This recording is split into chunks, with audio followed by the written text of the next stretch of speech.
to the National Football League and trying to rebuild a program that desperately needs to be rebuilt. And Trevor Lawrence, where do you begin? I'm pretty sure pretty much all. Just make sure that the audio is good. We good? Checking. Check. You can hear me, right? Yeah, I can hear you perfect. Are you playing music? I'm not. Put some Benny the Butcher in the background or something, dog. You know what I'm saying?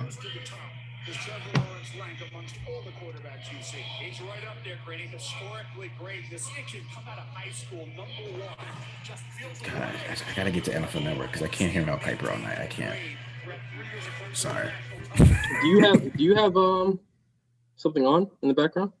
Oh yeah, I did. I had the Okay. All right. Yeah. Okay. I was just making sure I didn't have like some kind of pop-up open or something like that. You good? All right. Okay, yeah. I think the audio looks fixed here. All right, man. Okay. So we on. What's up, y'all? I can see the chat. All right, so we're back. Did you put it on Twitter to promote it? Yeah, I'll throw it up there right now. Okay. Good. Where's the link at? Shoot me the link too. I'll shoot you the link right now. Man, hey, sorry guys, everyone who's tuning in. Sorry, I really wanted to get the OBS overlay. I had a ticker ready to go. I was gonna make it look real professional. You feel me? But we had some audio difficulties. You know what I could have did?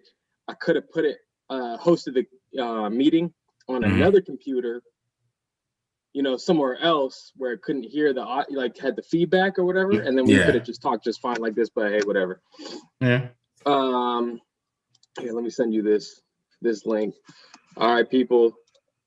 We're just waiting on Trevor Lawrence to get picked, right? Yep, that is it.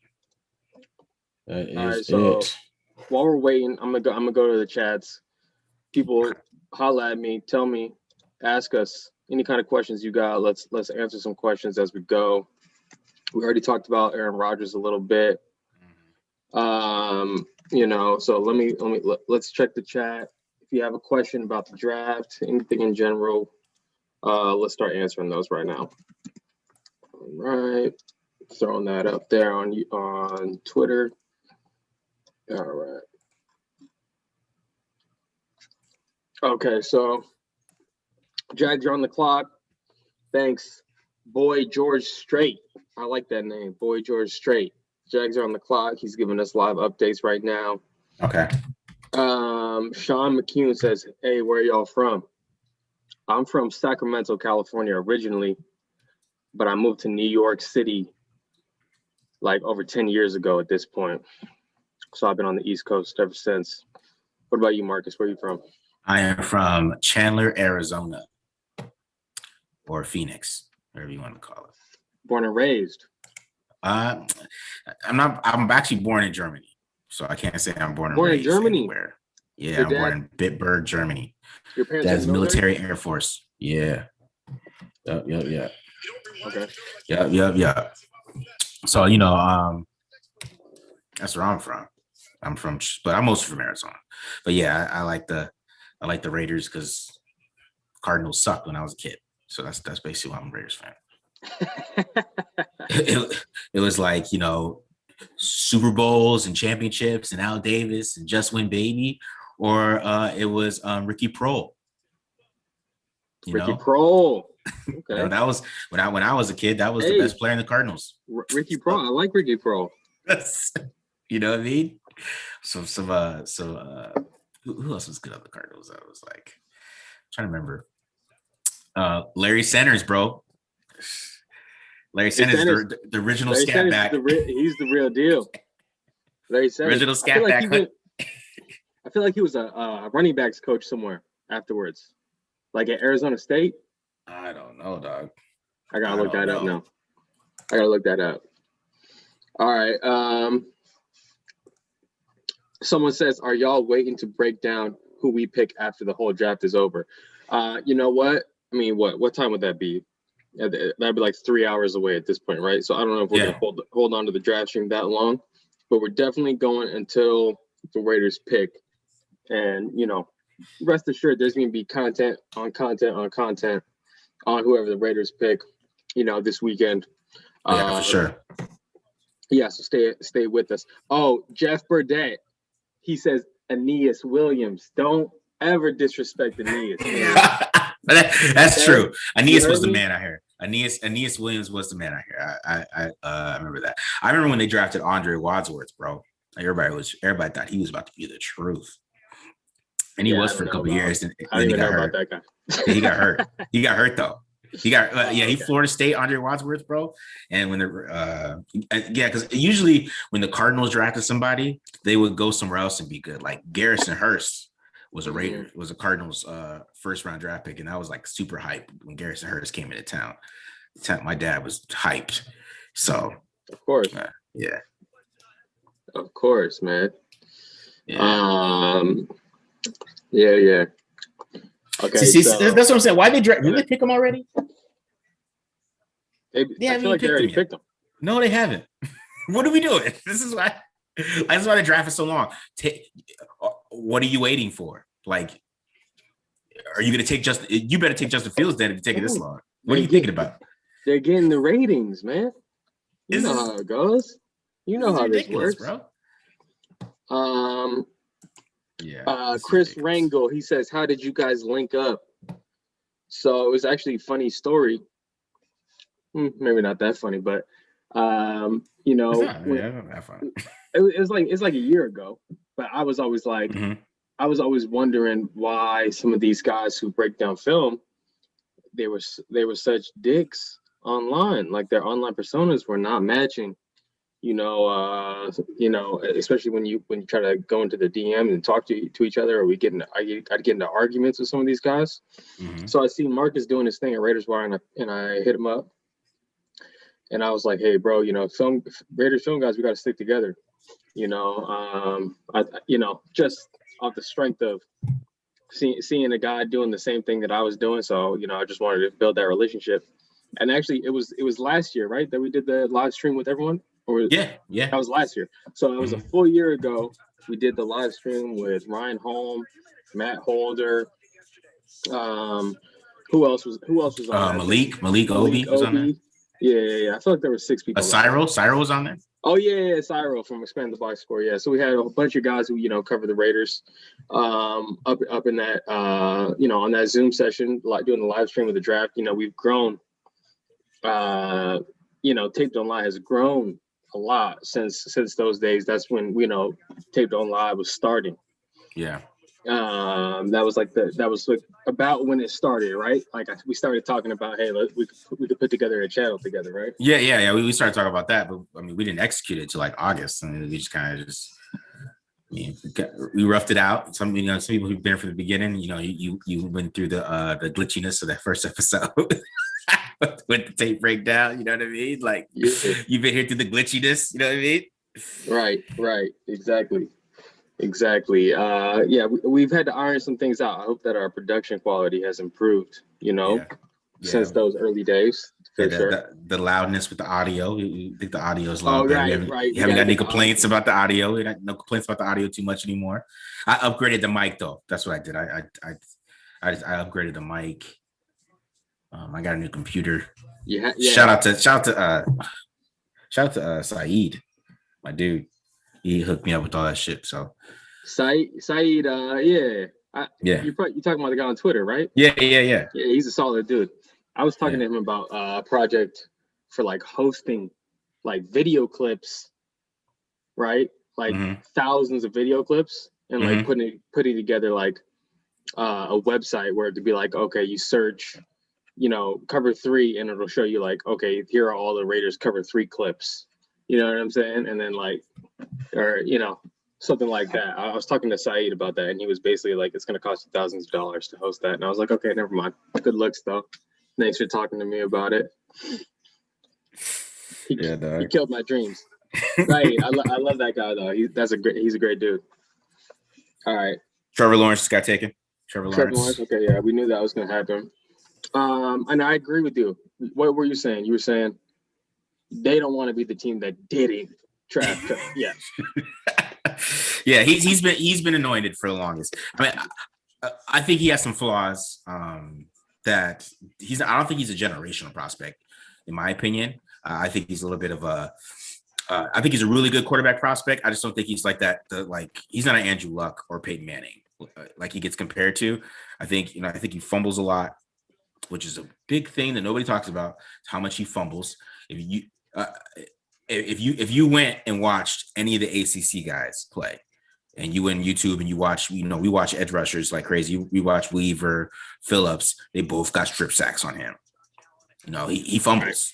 It's a thing, and that's something that I wonder if that, one of my boys said that could change, right? You could do something different, right? But I don't know. You could change your arm. You could put your hands in different areas and make sure you don't fumble as much. But that's a thing, bro. It's there. So and I don't think he's as accurate as he should be either. He's got to work on that a little bit, but I think just the arm talent. I think he's a great runner. I think he can come in and he can run like zone reads and be great in the red zone right away. I think he's got a lot of that. He's got great vision as a runner, and he can make you miss in the open field, and he's got some speed, right? So I think there's a lot there that way. But he's a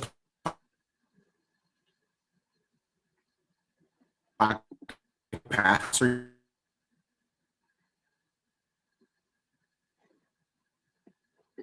All right, hold up, y'all. Marcus cut out a little bit right now. Well, Marcus gets the connection back up here. I'm checking my Wi-Fi too. I definitely understand everything that Marcus is saying. I agree. And you know what? Even if he's not, he doesn't have to become like the best quarterback of all time, right? Trevor Lawrence, he's probably going to be just as good as Justin Herbert was this last year. Like at least just as good as Justin Herbert. So, and there you go. That was like a record-breaking rookie season from Justin Herbert. Justin Herbert can move. He's got that big arm. And I think if you put Justin Herbert on a Clemson team with all those athletes, we're talking about a guy who's in the college football playoff, year in and year out too, most likely. So, so that's why I would compare him to I think, not saying that they're the same type of prospect, but like you can expect Trevor Lawrence, even though he's not like the greatest quarterback prospect ever, maybe not.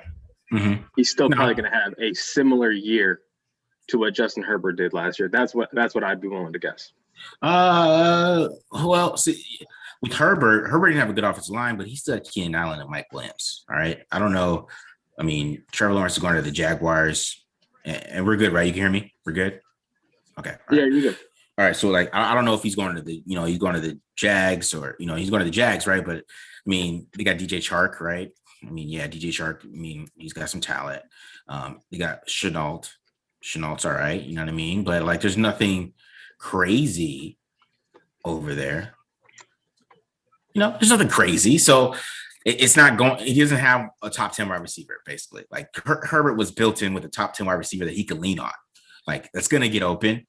Not a lot of people can guard. He can lean on him. If he's in trouble, he knows that Keenan Allen's going to make the tough catches for him. It's a little different for Herbert than it will be for Lawrence. I think Lawrence is going into a situation that is a 1-15 team, right? They don't have a lot of talent. I don't know really the talent they got on that team. They got some young talent, but he's not going to be surrounded by much. Let's just say that. But so I think it's going to be a little rough for him this year. But you're just going to have to hope for some glimpses of him looking really, really good. I don't think you can worry about record. You probably want like 5 wins or something like that. But I don't think you can worry about record too much with the way that Jags team is. I like DJ Chark. I like DJ Chark a lot. Mm-hmm. And when you have, Gardner Minshew, he's just going to be back shoulder, right? Like in the vertical passing game, he's going to try to time that back shoulder. Yeah, right? He's not going to. He can't just power it downfield, and so that's going to really limit your vertical threats. Like you have to be DeAndre Hopkins, you have to be AJ Green to just only have back shoulders thrown to you all season long, right? Because guys are going to be sitting on it, right? That's how 2 years ago when Trayvon Mullen went up against them, he was sitting on all the back shoulder stuff, and he had a heck of a game. breaking up those back shoulder passes because he knew Gardner Minshew wasn't going to drop it over the top on him, right? So it really limits what you have to look out for as a corner going up against a Gardner Minshew type, right? Now Trevor Lawrence is here. It's going to open up some more things for DJ Chark. I like DJ Chark. I think he has a lot of potential. You got a guy like Visca. Look, Trevor Lawrence, he can throw the heck out of a screen ball. You get Laviska Shenault in space, I think, I think that the offense is probably a little bit better than what Gardner Minshew could get out of it. Yeah. Well, 100%. I mean, I'm not arguing that. I just don't think it's not the greatest situation he's going into. I mean, and I guess if he is a franchise guy that can elevate everybody else, I mean, we'll see. But I mean, I think the NFL these days, I mean, I think the franchise quarterback label is a little bit overrated in my opinion. I think the way that we came up and raised on how quarterbacks carry football teams is how we're raised, but I think the way the NFL is a passing league, it's so dependent on everything else that you can't just come in there and just uplift everybody and all of a sudden DJ Chark is amazing and all of a sudden everybody's just the lines blocking you that doesn't happen anymore. You have to build around somebody. But yeah, they just took Zach Wilson. Now Zach Wilson, number 2. Okay. So Zach Wilson, all right. Do the Jets have an offensive line? No. It's going to be a big difference between throwing behind the Jets offensive line, right? Mm-hmm. And then throwing behind Brady Christensen and Tyler Hogue, and even the right tackle, I think might even get drafted this year. Okay. We'll see. We'll see how it goes under duress, man. I don't like Zach with the Jets, man. It's a Jets pick because the biggest problem I have with Zach Wilson is always pocket presence, man. If you want to go watch a game where you can kind of see where his pocket presence kills him, and he missing reads and stuff like that. It's the game against Houston when he had Peyton Turner all up in his face all game. That was Peyton Turner's best game on tape, and he was all over Brady Christensen, and he was all up in Zach Wilson's face. And then later, against the game went along. Guess his eyes started dropping. He started seeing ghosts. He's got a play against Boise State. This is a play, where he sees ghosts in the pocket. And he trips over one of his tackles. Nobody's around him, and he just flinches for no reason, and then he just falls over backwards, right? But the next play, he just rolls out and he throws a 30-yard dime. So it's it's what you want to do. He has good anticipation though. He does great anticipation to his first read all the time. He really ran that offense at BYU really well. He had so much time. He was rarely under pressure. And let's just say, I said this on my quarterback podcast. In 2019, Zach Wilson played the Pac-12 teams, right? Okay. USC's. This is what I was waiting for. Utah, okay, tell me. Yeah. The Washingtons. Okay. Yeah. They play those BYU independent. They play anybody, right? But they play Pac-12 teams. Who did they play this year because of COVID, right? They couldn't play the Pac-12 teams. They couldn't play the Pac-12. So who did they play? Texas State. Troy. Louisiana Tech. You see where I'm going here. You see where I'm going. The best team they played was Coastal Carolina. And Coastal gave him some problems. Oh, they beat them. No, Coastal beat them. They didn't give them problems. They beat them. But what was the score, though? I forgot what the score was. It was a close game. It was a Zach Wilson. Game, right? Zach Wilson had chances. I mean, he had a chance to get that rolling though, and bring them back. I mean, you're Zach Wilson playing against Coastal Carolina, and shout out to Coastal Carolina. They're a good team. They got a good quarterback themselves, actually. But I don't know, bro. I think at that point, and it's the way Coastal Carolina played him in that game. Is that they came out to beat him up no matter what, no matter if there's penalties. Yeah. That was a great game plan. That was a great game plan, Coastal. And here's the thing: everyone's gonna be like, Coastal. What's this? Don't sleep on Coastal Carolina. That's the best. That is the best small school in big time D1. In my opinion, that's a great program. You're gonna be hearing a lot about Coastal in these coming years, man.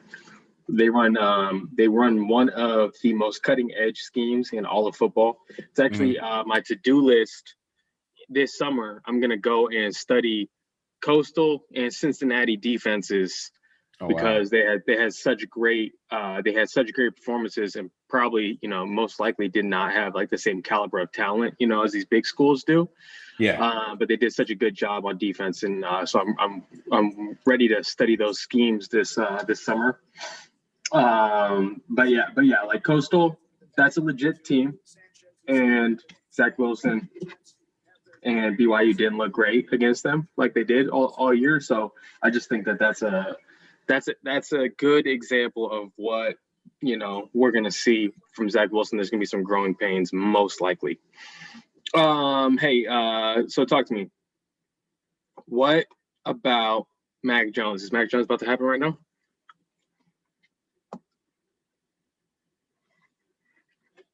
What you think, Marcus? Okay, Mark. I think Mark. Do you freeze, brother? All right. So I'm willing to see what's gonna happen. Is it gonna be Mac Jones?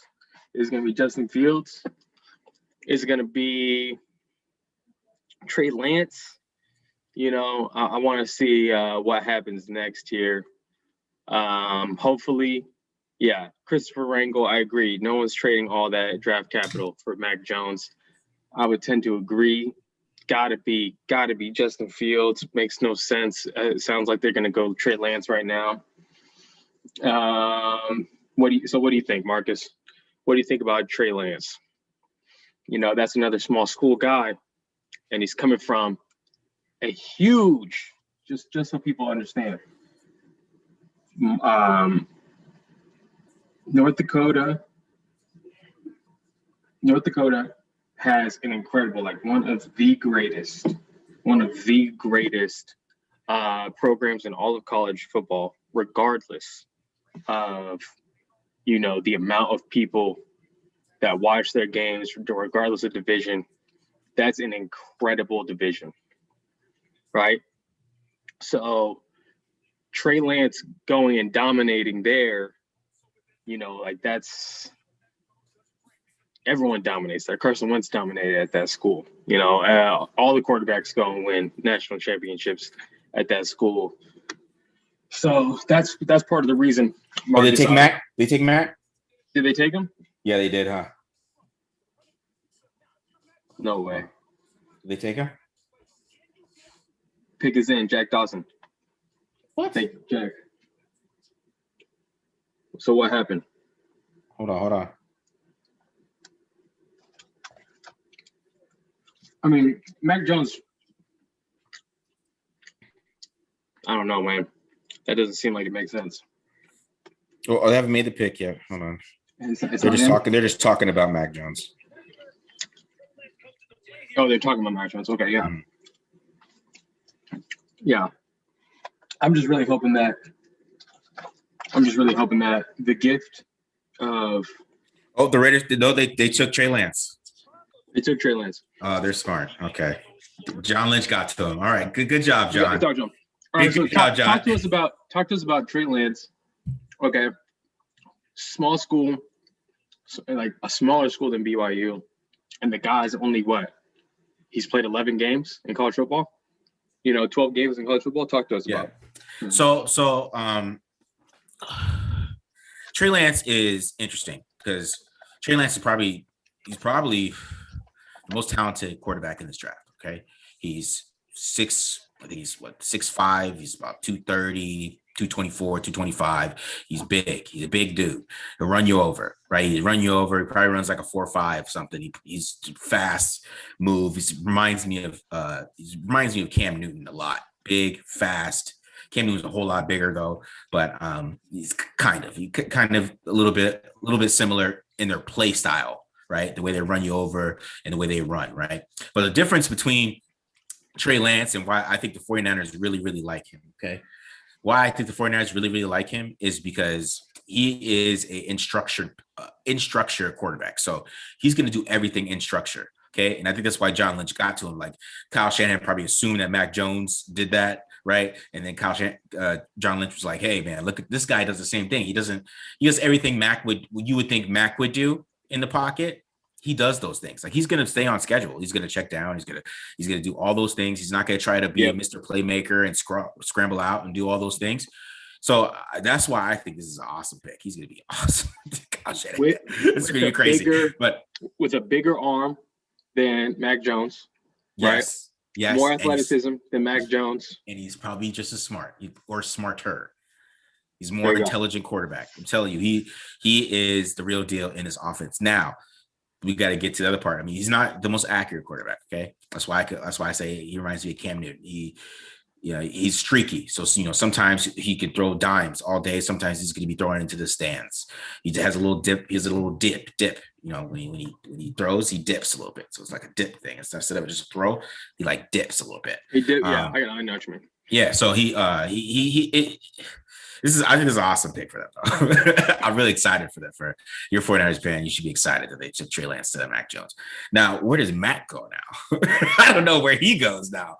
That's going to be the interesting part. Now the draft is different. Now the draft has really started because, man, it would be it's going to be super interesting.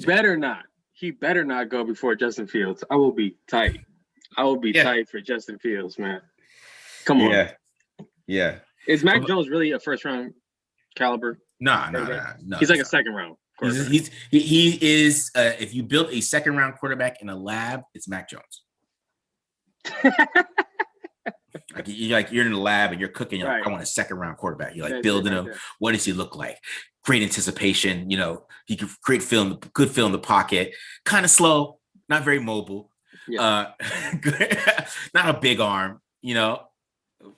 Second round quarterback. He's like that's exactly what he is, bro. So good on the 49ers, good on John Lynch for convincing his crazy coach that Mac Jones is not Kirk Cousins. That Trey Lance is Kirk Cousins with a huge arm and can run. That's basically what Trey Lance is to me. But it's not okay. I'm not gonna say it's Kirk Cousins, but like running the offense, staying in structure. He wants to be a structure guy. Yeah. And that's what Kyle Shanahan wants. He's not gonna do something different than what Kyle wants. He's gonna run the play. The play's gonna come in. Right. He's gonna run it, and they're gonna have that awesome run game. And then when Kyle, can mix in some of the stuff he did with RG3, bro. Yeah, they're gonna trade Jimmy tomorrow. Might as well trade Jimmy tomorrow. Get it started, bro. Because if you struggle, go take that 7-9, bro. Because if you hit on Trey, though, so that's the thing. If you hit on him, if he just hits his potential, bro. Woo. But you don't like the idea of having him sit. No, I say just let him play because I think you can ease him in really easily. Especially in that offense. Come on. Yeah, because play action with him, keep him understand. You can run the North Dakota offense with him. They did leaks. They do all the same stuff. So it's so funny. Everyone was talking about, Mac Jones is perfect for Kyle Shanahan's offense, and I was like, this is more Trey for Lance's. Handing the ball off. What do you mean? It's more. It's Kyle Shanahan's offense. He wants to run the ball more than anyone else. Perfect for his offense. Get out of here. The only thing that scares me about Trey Lance, though, and what scares me about even Mac Jones, is that quarterbacks that don't play a lot of college football are never good. So like ever. Thank you. Never. They're never good. Like none of them. Not one. There has to be an exception. Who? Give me one. You're talking about years in or games played? They give me somebody that has played less than what? 1 year What's the college benchmark? football. What's the cutoff? Just 1 year college football. One? Oh, come on, yeah. Obviously, yeah. Come on, get the Dwayne Haskins types. Dwayne Haskins. Yeah, started for 1 year. Started for 1 year. And then how many years did Kyler Murray start? 1 year. Oh, so you don't think Kyler Murray is going to be any good, is what you're saying? I mean, I don't want to. This is a Kyler. I mean, look, book is out. I mean, Kyler Murray, we'll see. I'm going to say Kyler Murray has not. He doesn't have a higher YPA of 7 yet, and he had DeAndre Hopkins, and then his adjusted net yards per attempt last year was for the past 2 years is 25th. He's 25th in adjusted yards per attempt. I know, So but in that offense, they want to go horizontal in that offense. It's they do, but I mean, he's also tiny, so he can't see the middle of the field. So, you know, fans are like, Marcus, you're crazy. We have Derek Carr. Why are you talking about Colin Murray like this? But you know, we're giving you full football analysis here this week, guys. This is not Raiders, so. You know, I'm just not I'm not the biggest Kyler Murray fan. I'll admit it here. I don't think he's the absolute, like, he gets a lot of love no matter what. I don't know why, but I just think that nobody's, you know, I think fantasy football kind of clouds people's minds with him a little bit. It definitely does. It definitely does. But the book is still out. The book is still out on him. You know, we still got to find out. Yeah, he's got one more year. We'll see. We'll see. But, you know, I'm going to give him 5 weeks, and then, you know what I'm saying, and then I'm going to be really pretty loud about how much I don't like him. He's got 5 weeks left. You got 5. He's got 5 weeks left for me. I'm waiting. We're just waiting. You know what I'm saying? Okay. Because we could also talk about how he's the only quarterback to rush over 700 yards and not have a QBR over 70 ever. Wow. It's 68. So come on, bro. You give me some Major League Baseball stats right now. Come on, hold on. Where you at with all this? What I'm just saying, like, every quarterback that rushes for a lot of yards is over 70 in QBR, because QBR on ESPN is basically a running quarterback stat. It favors them. Mr. Trubisky was like 72 one year when he was running all over the place and getting first downs, because if you get a first down, any way a quarterback gets a first down, do QBR. QBR is like, oh my God, that's amazing, right? So running, passing, it doesn't matter. And Kyler Murray can't get over 70. So what does that tell you? If you ran for 800 yards and he can't get over 70 QBR, that means his passing QBR is bad. That's basically what it means. And I know that people hate QBR, but someone said, what about Brady? Brady played for 2 years at Michigan, guys, just so you know. All right, so is it Kyle Pitts up next? Yeah, the Falcons took Kyle Pitts. Kyle Pitts. Smart. And I like Kyle Pitts. Here's what, when I was watching Kyle Pitts, what I was thinking was, this guy is already Darren Waller. Yeah. Already. Like coming out of college. You know, and to me, when I look at him, it's like, okay, you could say he's a tight end. You could say he's tight end. Mm-hmm. And that's definitely going to help the team when they want to re-sign this guy, because they're going to pay him tight end money and not wide receiver money. I guarantee you at some point, Kyle Pitts is going to be like, I want to be considered a wide receiver so I can get paid, you know, an extra $7 to $8 million. Yeah. But he's going to be split out wide. You know, he's going to be the solo receiver opposite from the three-man surface on the opposite side. You know, they're going to try to isolate him. They're going to try to get him matched up. Can you put a linebacker on him? Probably not. Can you put a corner on him? Probably get out-muscled, out-bodied. There's so much that you can do. It's going to be a rare team that's going to be able to play man coverage against Kyle Pitts, down in and down out. And then when you add the fact that, okay, you got Calvin Ridley, who's fantastic route runner, and you got Julio, who's a beast in his own right, even though Julio's been hurt a lot, you know, last few years. But still, now this is a three-headed monster. I mean, can they – obviously, the pass game is potent. Are they going to be able to protect Matt Ryan? And do you think Matt Ryan still has some juice left in the tank for this? I think Matt Ryan has enough. I think he has enough in the tank. I don't think he's playing bad or anything. He's not playing bad quarterback play. I think he's still playing pretty well. Yeah. So I do think that I think they did this because I think they're going to trade Julio, and I think they're going to try to build around Pitts a little bit and Calvin Ridley, because I think Ridley had a really good year last year. He kind of had a really breakout year for him. Last 2 years, he's been consistent. Yeah. He's a really good wide receiver. So I mean, they got Ridley and then they got Pitts now. And then Hayden Hurst didn't play too bad for them last year. Played pretty well. So they have, you know, a lot of weapons that they could use around Matt Ryan. They can't really run the ball right now though, but you know, they don't have that. But you know, they have everything else. So Matt, you know what I'm saying? Like, Matt Ryan kind of reminds me like Phillip Rivers at the end of his career. Like, could Matt Ryan put together another really good season with a good team around him, like Rivers did a couple years ago when he went 12-4 with that Chargers team, yeah, he can. He can do that for sure. But I don't know what he's gonna, what the ceiling is for him. At this point, he's still a good quarterback though. He's not terrible. He'll finish his career in Atlanta when he wants to finish his career for sure. I'm more wondering about how Arthur Smith is going to use Kyle Pitts.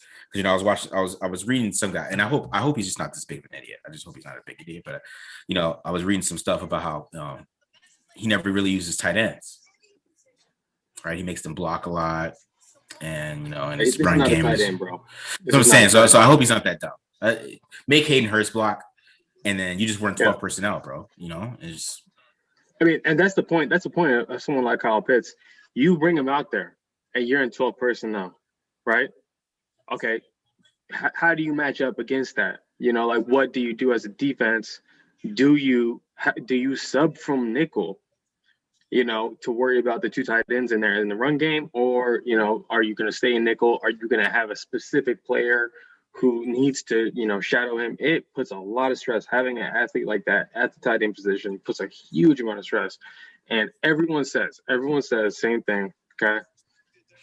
12 personnel is the toughest personnel group to defend, and especially when you have a tight end like that. This ain't your regular garden variety tight end, man. No, it's stop, bro. He just destroyed the SEC, bro. Last year, I mean, everybody. Linval Joseph. I mean, not Linval Joseph. Kelvin Joseph. J.C. Horn got it. J.C. Horn got a little bit of it. Yeah. Everybody got it. Everybody got a little bit of it. He's basically unguardable, bro. And if you can get him lined up on some linebackers and safeties, it is going to be over. You have to put a corner on him. Like he cannot be guarded up by. But you got to put a big corner on him. Patriots have Joejuan Williams. Yeah. Okay. He's been a matchup guy for them. But not every team builds their secondary the way that the Patriots do. And it's going to have a big corner just for matching up against those tough tight end, matchups, right? So I just think that, that division is in for a world of hurt. It's going to change. Kyle Pitts to Atlanta is going to change the NFC South's drafting decisions on defense for like the next 10 years. Or at least as long as he's there. As long as he's there, it's gonna make a huge impact on who they are selecting, So you got to read this, bro. John Lynch didn't tell. Well, I guess John Lynch and Kyle Shanahan didn't. Since 49ers did not tell their coaches or the scouts their pick. So did it not tell Shanahan? He just hit that from Kyle. He's like, yeah, Mac. Yeah. And he's like, turned the card in. Trey Lance. Yeah. John Lynch is like, nope. What you need Mac to do? Mac, you just hide the card. Yeah. Hide the real card. Yeah. We're gonna take him. We're gonna take him, John. Really, we're gonna take him and just like sneak in the card. Make that secret phone call. Even have John call the wrong guy. Do all of that. You know what I mean? Have him call the wrong guy. All right, man. What we got? What's next?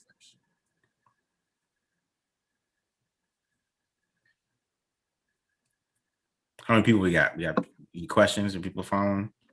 All right, let's see here.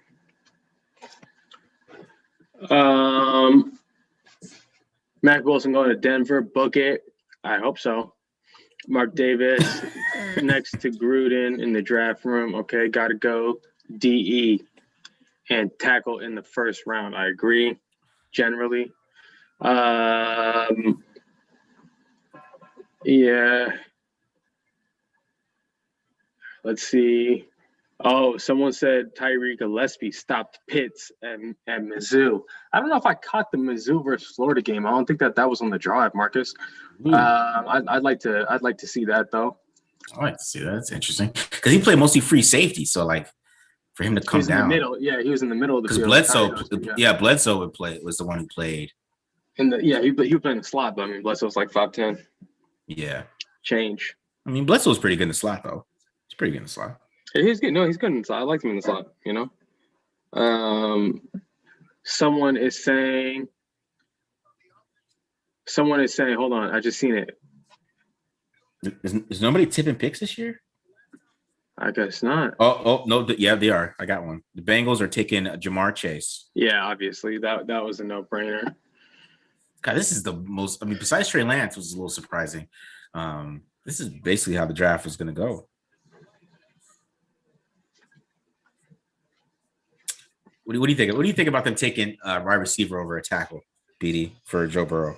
You know, this goes back to we had a discussion about this. We had a conversation about this. This is a tackle heavy draft, in my opinion. I'm seeing a lot of guys. I'm not sitting here telling you guys that I went through and I scouted 20 tackles, okay? And there's probably not that many who are ready to start day one, but there's probably over 10 tackles in this draft who have the potential. Like if it's the size, if it's, some of the splash plays that they've made on film. I'm seeing highlights from almost every single tackle in this draft, and it seems like you might be able to find one in round 2. Whereas maybe they don't think that they could find a wide receiver of Jamar Chase's impact in round 2. So yeah, Jamar Chase is what I call a physical wide receiver. He's just physical. You try to press him, you will get thrown out of the way. He is just a big physical wide receiver, and he will jump over you. He will impress. He will push you out of the way and run his slant. And then he will take that slant to the house. He will beat you over the top, and then he'll stack you. You think you might have a chance. You think you might have a chance of the ball, but then you notice that you're stacked, and he's just jumping over you and catching it, and then throwing you to the ground and running into the end zone. So, I mean, Jamar Chase's dominance. I mean, that's basically what his tape is some dominant tape. I know some people online are overthinking it. Like, can he win? Can he win against? Because he's not like a super shifty Jerry Jeudy looking route runner, right? He's not. It doesn't look really pretty. It doesn't look like super sexy. All that stuff that's just for Twitter. Yeah, it doesn't look super sexy. So he doesn't do the wiggles. He's not wiggling and putting people on their feet. No, he's not gonna put you on your feet. He's just gonna embarrass you on TV. So it's just, what's exactly. I mean, he's gonna embarrass you on TV. Like you think you might have a chance at that ball, but you don't. You really don't. You really don't have a chance at that football. That's Jamar Chase's football. So he got great hands. He doesn't drop the ball. Dude's a monster to me. I thought he was a pretty surefire wide receiver one, even though I thought Jaylen Waddle gave him a little bit of a run because it's how fast he is and how good his routes are. I still think Waddle's the next guy off the board. I think he might go to the Dolphins right here, actually. But I do think Chase is by far number one wide receiver here. What I love about Jamar Chase, okay, you see really dominant film in what is his second year, right? His second year playing college football. He was a sophomore doing all that, okay? And then he opts out. And that's when people start really dissecting his game. And they're like, oh, you know what? I don't like his footwork beating press, okay? I don't like his, like you were saying, the route running at times is not consistent. And you're like, okay, hold on. Dude is 19 years old. You're watching a sophomore's tape right now, okay? Like, the sky's the limit with this guy, because imagine a player with that kind of athletic ability, high pointing the ball, making those combat catches, and also the ability, once the ball's in his hand, to create that yardage after the catch. Imagine if he fine-tunes his game and, improves in those other areas. We're talking about, a top 5 wide receiver for a long time. And he's got a great physical profile too. He's like a 6'1", over 200-pound guy. There's a lot to like in that guy. I agree. He's the number one guy. Yeah, he's the number one guy for sure. He's a monster. People are making jokes about Burrow not being able to, throw the football. Well, tell him to stop holding the ball. So I say, get rid of it, Joe. Now he's gonna throw it up to Jamar. I know. Now he's got his boy Tyler Boyd. Oh, Tyler Boyd and Jamar Chase. Wait, no, first of all, no, T. Higgins. It's T. Higgins and Jamar Chase, because I think I'm just gonna sound crazy, Tyler Boyd plays in the slot, bro. Yeah, I'm saying so he's about to have T. Higgins, who had a monster rookie year. I don't think you know how good he played this rookie year. Because I watched 5 games of Joe Burrow, right? And then I got so much into T. Higgins, I started watching the other 3 games that T. Higgins played without Joe Burrow. Oh, really? Because T. Higgins, bro, he especially his game against the Texans, bro, he was dominance. And I know the Texans had a terrible defense. I understand that, but still, he dominated them. He's a rookie. He gets open. He beats people deep. He beats underneath. He has great hands. I always liked T. Higgins. He had like a knee. He's a monster, bro. Or something, right? He had a problem, an injury coming out. Isn't that what the deal was with him? Yeah. I always liked T. Higgins. I like T. Higgins a lot. So yeah, that's a pretty dominant wide receiver core, and guarantee obviously they're gonna go tackle. Like probably the next 2 picks there's gonna be tackle, you know? Yeah. And like I said, Joe Burrow, he holds the ball a little bit too. I mean, he takes sacks because he's trying to make plays. So I mean, people are, we all love to blame the offensive line for playmaking quarterbacks, but sometimes playmaking quarterbacks just need to get rid of the damn football. That's what I think. Yeah, I mean he's gonna. I mean now he's got to protect himself after that injury. Yeah, he's gonna be getting rid of that ball. Are you kidding me? He's got to protect himself, bro. So you get that second contract. You just stay alive to get that second contract. You are made for life. All right. Just stay healthy, Joe Burrow. You can change everyone. They got Jonah Williams. They took, Oh yeah, Jonah Williams. Yeah. So they need a right tackle. Right? They need a right tackle. All right. Someone said Daniel Nico. Sorry if I'm saying your name wrong, brother. What is Jamar Chase's comp? I think Jamar Chase is a DeAndre Hopkins type. That's what I see in him. It looks like Miami's about to pick. Marcus said Jaylen Waddle. Some people are telling me that it could be Jaylen Waddle. I don't know. I'm not seeing it flash across my broadcast. So, I keep on seeing the same question. You're good. I keep on seeing the same question before the Dolphins pick. Someone says, should we be worried if Broncos get Fields? Yeah. We should be very worried. That guy's a beast. That guy's an absolute beast. I'd be very upset, honestly, if he fell all the way to them. Who are we talking about? I missed you. Someone said, should we be worried if the Broncos get Justin Fields? Yes. Sorry, guys. Internet connection is sucky right now. But they took Jaylen Waddle. I guess they're right. Ooh, look at me. Okay, Jaylen Waddle. Waddle is a monster too. Waddle is so fast, and runs routes so good that it's scary to me. I've never seen somebody run routes and run that fast and have that play speed like that. I haven't seen it. It's pretty crazy. Even though I did, What's the difference between Jaylen Waddle and Henry Ruggs? Henry Ruggs has better hands. But the other difference is that Waddle's more of a looser player, and he's better against press, and he's a better route runner right now. He's more of a more pro-ready route runner right now, I would say. He can run the route tree. I think Ruggs was more of a jet sweep, screen, slant, and go guy for Alabama over there mostly. But now, Jaylen Waddle, he ran a lot of routes that, Ruggs didn't run. So, but my thing with Waddle is that he's a body catcher. So he loves to catch with his body. He's a body catcher. But besides that, I mean, that's probably the only thing I really don't like about him.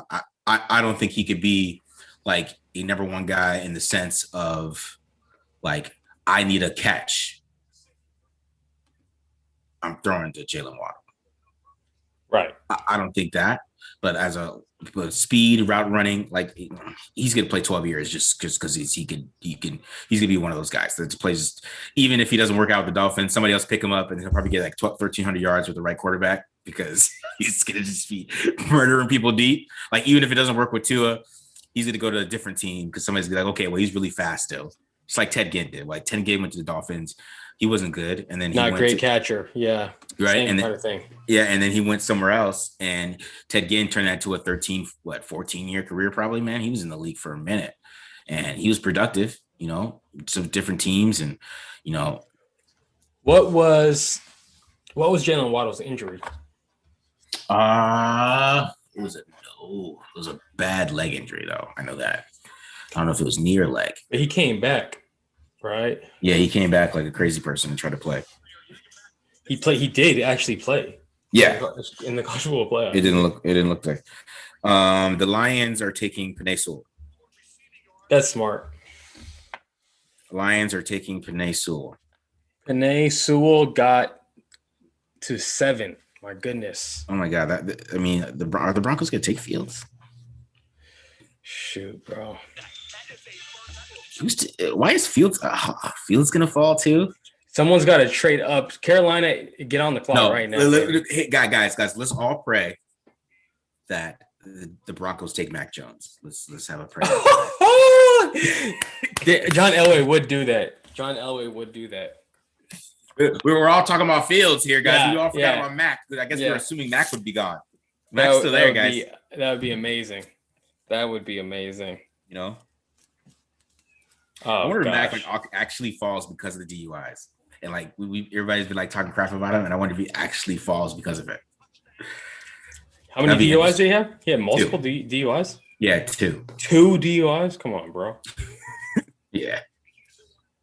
You don't even really need to drive anywhere when you're in college, okay?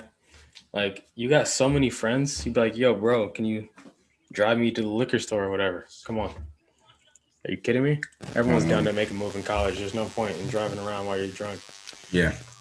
I'll get some feedback. Hold up. Pannio Sewell's going to the Lions. Pannio Sewell is a great offensive lineman. You guys already know that, though. Great tackle. Just great feet. The only thing you probably don't like about him maybe is length. But has to be super athletic, man. He probably could play tight end if he really wanted to. He's just a. Have you ever seen a tackle like this? Because he looks like you're saying, like a tight end. It's incredible athleticism, but he's so bulky at the same time. Yeah. Like at 6'4", like 330, but he moves so light on his feet. You see him like on the backside of zone, tracking down guys, like, reaching a linebacker on the second level on the backside of zone and just like clobbering him. Just like, wait, how did he move that quickly? Some incredible gifts there. Yeah. Is he? A lot of people were like, hey, this is the best offensive tackle in a long time. Do you agree with that, Pannio Sewell? Yeah, I think he's one of the best tackles that come out in a long time. But I would say Slater is really good too. I think Slater's up there right with Sewell. So if I compare Sewell to a couple of tackle classes before, I definitely think he would go one above some of the other guys for sure. I don't know about last year. I think Tristan Wirfs and some of those guys would definitely give him a run for his money. The Willises and all those are pretty. That was a pretty good tackle class last year as well. Last year was. Yeah, it was pretty good tackle class. Back then. So I think those guys would probably give him a little bit more of a runner for his money. So, but his tape is awesome. He doesn't have a lot of flaws. He can't have instances where where he gets beat a little bit, some bull rushes and stuff like that. But nothing crazy. Just nothing wild. But he's gonna be a pretty damn good left tackle right away. Yeah, it's gonna happen for him. This is the kind of guy. He's probably a grown man when he was 15 years old. Exactly. Yeah, it's really rare, I would say, because you think about Teron Armstead. Okay, just follow me right now. Okay, or a Tyron Smith. You see those guys; they're leaner. Not saying that they're small, but they're not as bulky as a Pannio Sewell is. But you see them kind of get out there in space and, hawk guys down in the open field, make key blocks, things like that. But Pannio Sewell is doing that with like an extra 15, 20 pounds on him. and he's probably not as tall as those guys either. So it's just like, it's a fascinating body type to see a guy move that well. So we'll see. I mean, Tom Cable probably thought he was a guard. For sure. He's probably laughing right now. They think he could play tackle. Like, wait, tackle? Tackle? It's not a Tom Cable tackle is what we're saying, guys. It's probably not a good thing. I don't think he's 6'6". I don't think he's actually 6'6", right? He's like 6'4". What's up? Pannio Sewell. They're saying he's 6'6". I thought he weighed in his measurements were 6'4". I don't think he's 6'6". Pro Day Pannio Sewell. Yeah, look it up for me. Look here. Pro Day shines at Pro Day. He's 6'4", 331. 6'4", yeah. It's just a fascinating body type. I mean, I think 6'4" is tall enough to be a tackle. Mm-hmm. But I would say like that's probably like the lowest it goes, though. Exactly. So what I'm hoping is going to happen right now, because I don't want to risk it. Obviously, I have nothing to say in any of this, but I hope that Carolina gets up out of that pick right there and someone trades up for Fields. Why doesn't Carolina just take him? How much did they invest in Sam Darnold? I mean, not that much, right? I can't remember what that trade was. All right, they're geeked in Detroit because they got Pannio Sewell. Obviously, they're super happy. They are happy, but that means they got lots of Jared Goff because he passed up on Fields. Lots of Goff. Now they're stuck with Goff. Yeah, idiots. Come on, Carolina. What are we doing? Yeah. Let's see. Still nothing. They're going to the wire. They're not tipped. Nobody's tipped this pick. Come on, Carolina. Tip your pick here. Carolina's working the phones right now, for sure. You think for sure? Yeah. They're trying to get out. They're trying to get out. That's a team that I think that they're still trying to fashion that team to what Joe Brady wants and what Phil Snow wants, the offensive coordinator and the defensive coordinator. Both of those guys run very particular schemes in the NFL. And I don't think that either of those sides of the ball are quite where they need it to be.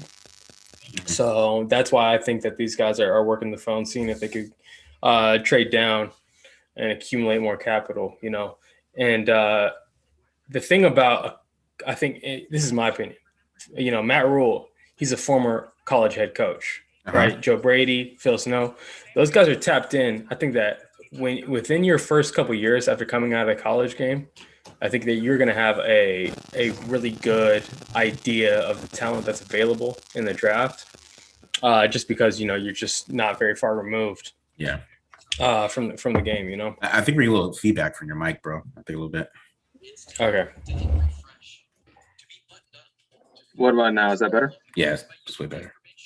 All right.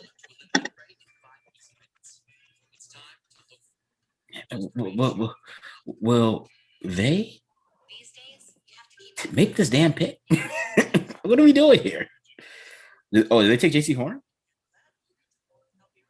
I see somebody posting. I saw a Carolina guy posting JC Horn. Maybe he's just wishing. I think he's just wishing. He's dreaming.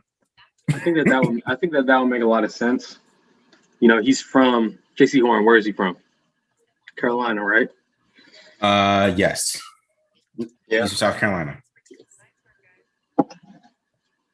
I think that'd make a lot of sense.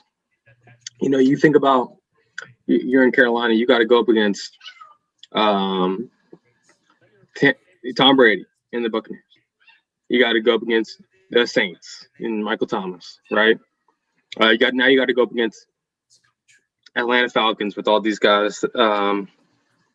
You need guys who can cover in that division, man. So I think that would probably make the most sense. And I do think that JC Horn is the best corner in this class. Me too. I know that a lot of people were talking about Patrick Surtain probably as the competition for that. Mm-hmm. But I think as this process is unfolded, J.C. Horn, when you go through his tape. So Panthers select J.C. Horn. Yeah. They took him, J.C. Horn. That's what they took at 8. My dad's gonna like that because he was doing a pick 6, and I told him that the first defensive player would go at 8. So that's a good pick for Marcus. That's a good job there. All right. And yeah, pat yourself on the back. All right. Yeah, I mean, it makes a lot of sense. It makes a lot of sense. You got Kyle Pitts. You got, Evans and Antonio Brown and Chris Godwin. Got Calvin Ridley all in the division. Michael Thomas in the division. Man, you got to have guys that can cover. So that's such a scary division, passing the ball, man. I would hate to be a defensive coordinator in that division. I don't know, man. The defensive players are falling right now, bro. We got the Broncos on the clock. Are the Broncos going to keep 3? I mean, the thing is that the Broncos take quarterback here. Like, what are they going to do with these quarterbacks? I mean, Bridgewater makes like $20 million. No. Yeah, he does. Yeah, he does. He's on a contract, 3 years, $22 million or something like that. He didn't get restructured. Oh, okay. You're saying like total of his contract, not a year, $20 million a year. Oh, no. He signed a 3 years, $66 million contract with the Panthers, bro. You didn't know that? Like, I think it was like 31 guaranteed. Let's see. Yeah. It's his base salary is $4.5 million this year, Teddy Bridgewater, and then it's $20 million next year. So they it sounded like they restructured it or something like that. Ain't no way he's getting that. Oh yeah, it was all front loaded. Because his signing bonus last year, he got paid like $30 million. I'm gonna clown on Cyril for giving the J.C. Horn grade a C-. Come on, bro. C- for J.C.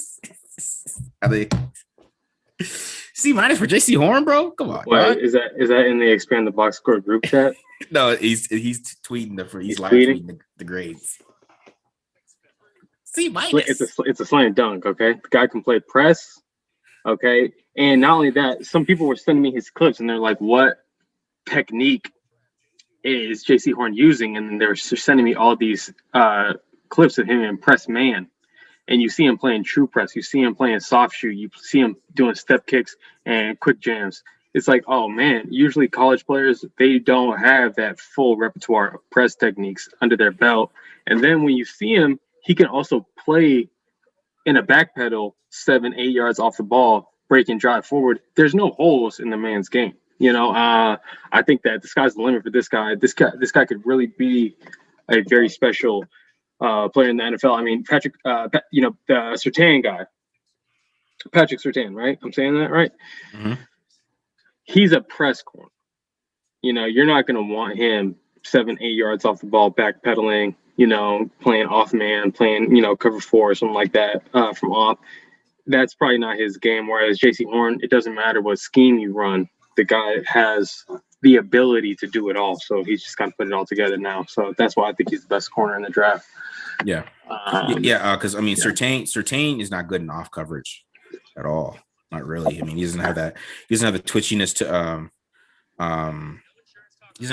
to kind of like handle like really, really good route runners.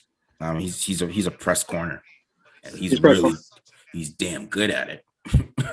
Don't get me wrong, he's damn good at it. But if he goes to a team that doesn't do press, right? Oh, no, come on. Yes. It'll be interesting. It'll be interesting. They're playing press cover. They better. That's who's going to draft him. Because NFL don't always take that. I don't know, bro. Come on. I need to see the Broncos. Like, what are the Broncos doing? What people also don't realize is you can play press coverage, like press technique, in just about any coverage.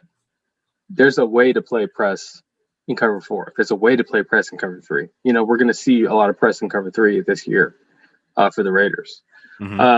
So you really shouldn't have a scheme where you're demanding, like Trayvon Mullen last year and all these other, these press corners where Paul Gunther's like, I need you at 7 yards and backpedaling. Great defensive coordinators, great secondary coaches are like, okay, hey, this is the coverage.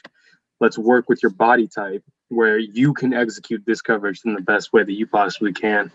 So I understand. Yeah, you're right. Some team picks him and then, puts him in a bad situation. Hopefully not for that kid's sake. But I'd say most teams, you're going to see a variety of techniques throughout their coverages to allow a player to be an off guy and do well, or be a press guy and do well. Yeah, for sure. What are we doing here? Come on, Denver. I'm seeing a Wendy's commercial. That's what I'm seeing right now. No, I'm on Twitter I'm trying to get the tip.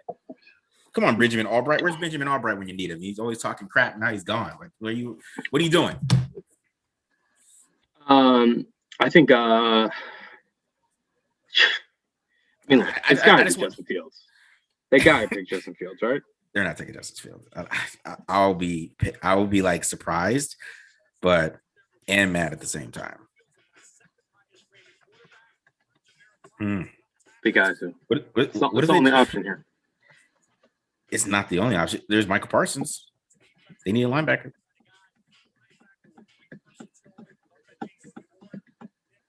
You can find an undrafted free agent linebacker. Okay, linebackers are dead, bro. No one cares about linebackers anymore. What do you talking about, bro?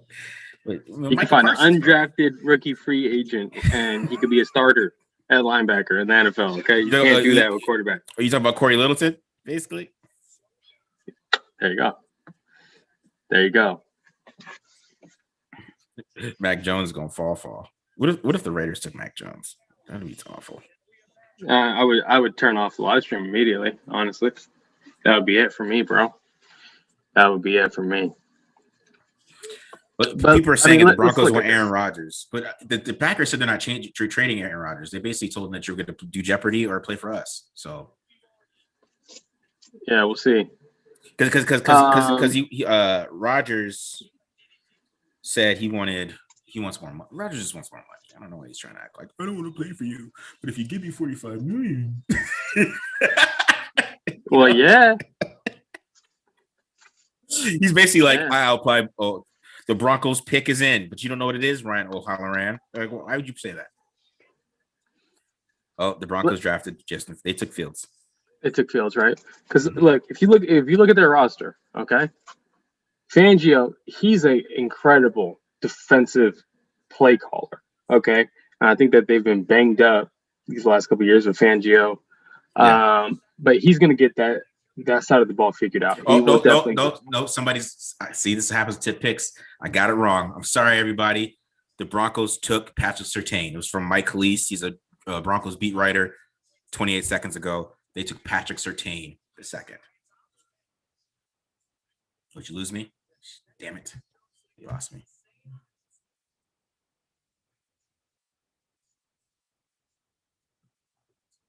No.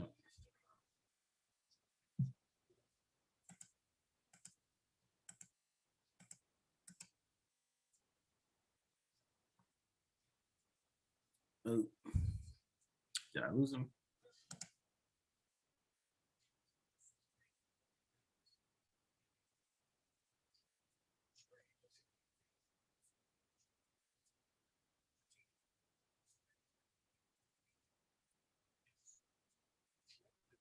All right, I think we lost BD here. It's just me left. All right, guys. So yeah, Broncos just took Patrick Surtain. See if I can find BD here.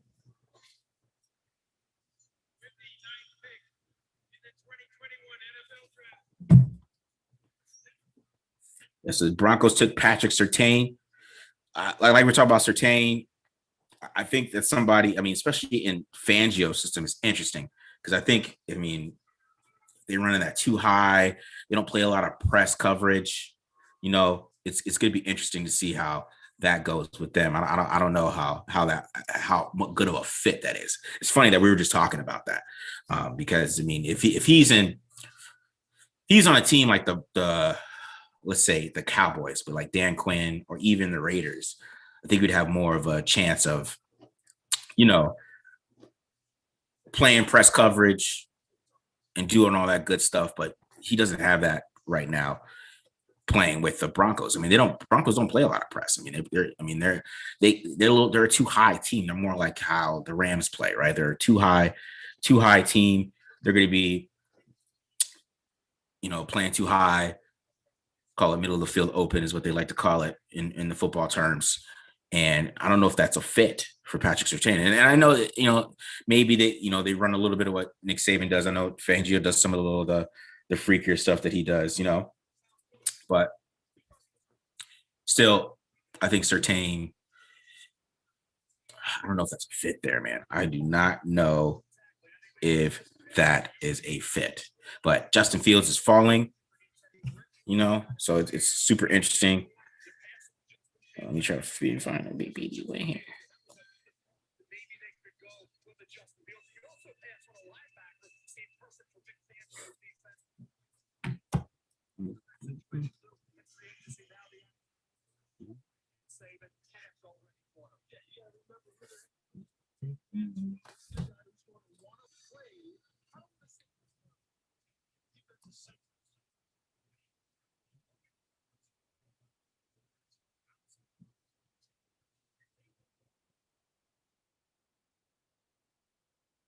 Damn, like black.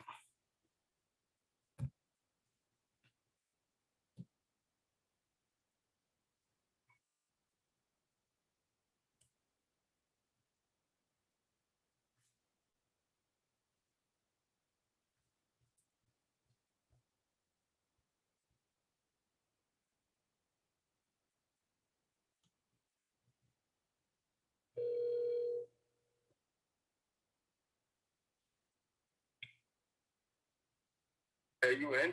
I'm still in it. Okay. All right, great. I'm trying to get back in it. What's the Zoom ID? The Zoom ID. Yeah, because it's a black screen on YouTube right now. I wouldn't check. I was talking, just making sure because this is live on YouTube, but it's black screen. I don't know if they can hear me. Let me see. What am I? I think they can. Oh, maybe not. They can't. Maybe not. The meeting number is 885-4006-7474. 885. 4006. Yeah. 7474. Did they just like kick you out or something? Oh, here we go. Are we good now? They just we back up. All right, we'll see. All right. Did they just kick you out or something? Yeah. Hopefully we can get back in the Live stream.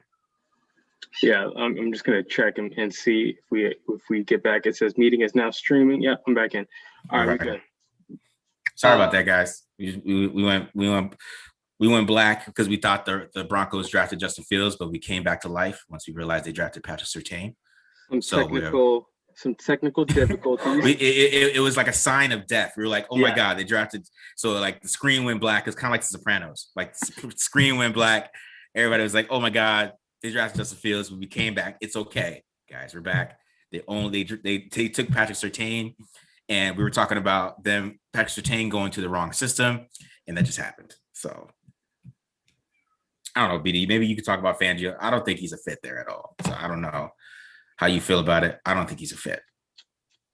Yeah. So look, I think Fangio is on the better end, you know, probably top 10 defensive mind in professional football right now, to be, in my opinion. And you're not gonna take a guy like Patrick Surtain and not have a plan to get him in the face of receivers. I like Patrick Surtain. I don't think he's like, the best ever cornerback prospect or anything like that, but he'll be good. Yeah. He's a for sure first round pick. I gave him a first round grade because, like I said, dude, he's such a dynamic press coverage player, and it's still a single high league, so it's very high, but he just went to a team that doesn't play single high, so I know he played them exotic coverages, and Fangio does exotic coverages too. He does a lot of man match and stuff like that. I get it.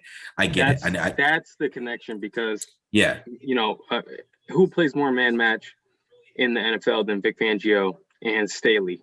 Right, like those guys play man match. Maybe Spagnuolo is up there. Yeah. And the originator of the man match is Nick Saban, so they know there's not going to be a learning curve when they get into their cover sevens. When they have those principles. That's really what the fit is. In coverage. Okay. Yeah, it's so it's interesting though. I mean, at least they didn't take Fields, man. At least they didn't take Justin Fields. That's awesome. Awesome stuff. I'm happy about that. Now where does Fields go? Where does Mac Jones go? Jones is the second round pick. All right. I don't even want to hear about I don't want to hear Mac Jones. Because we're getting close to the Raiders, man. I don't want John to take Mac Jones. That would bother the hell out of me. Yeah, that would be pretty upsetting. Yeah.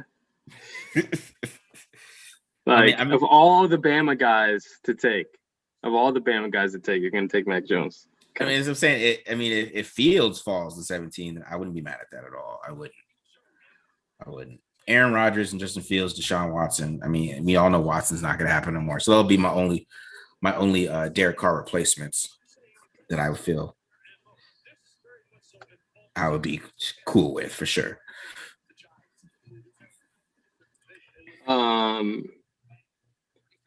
Man, Justin Fields is going to have such a huge chip on his shoulder, man. The Eagles traded up, so maybe they take Fields.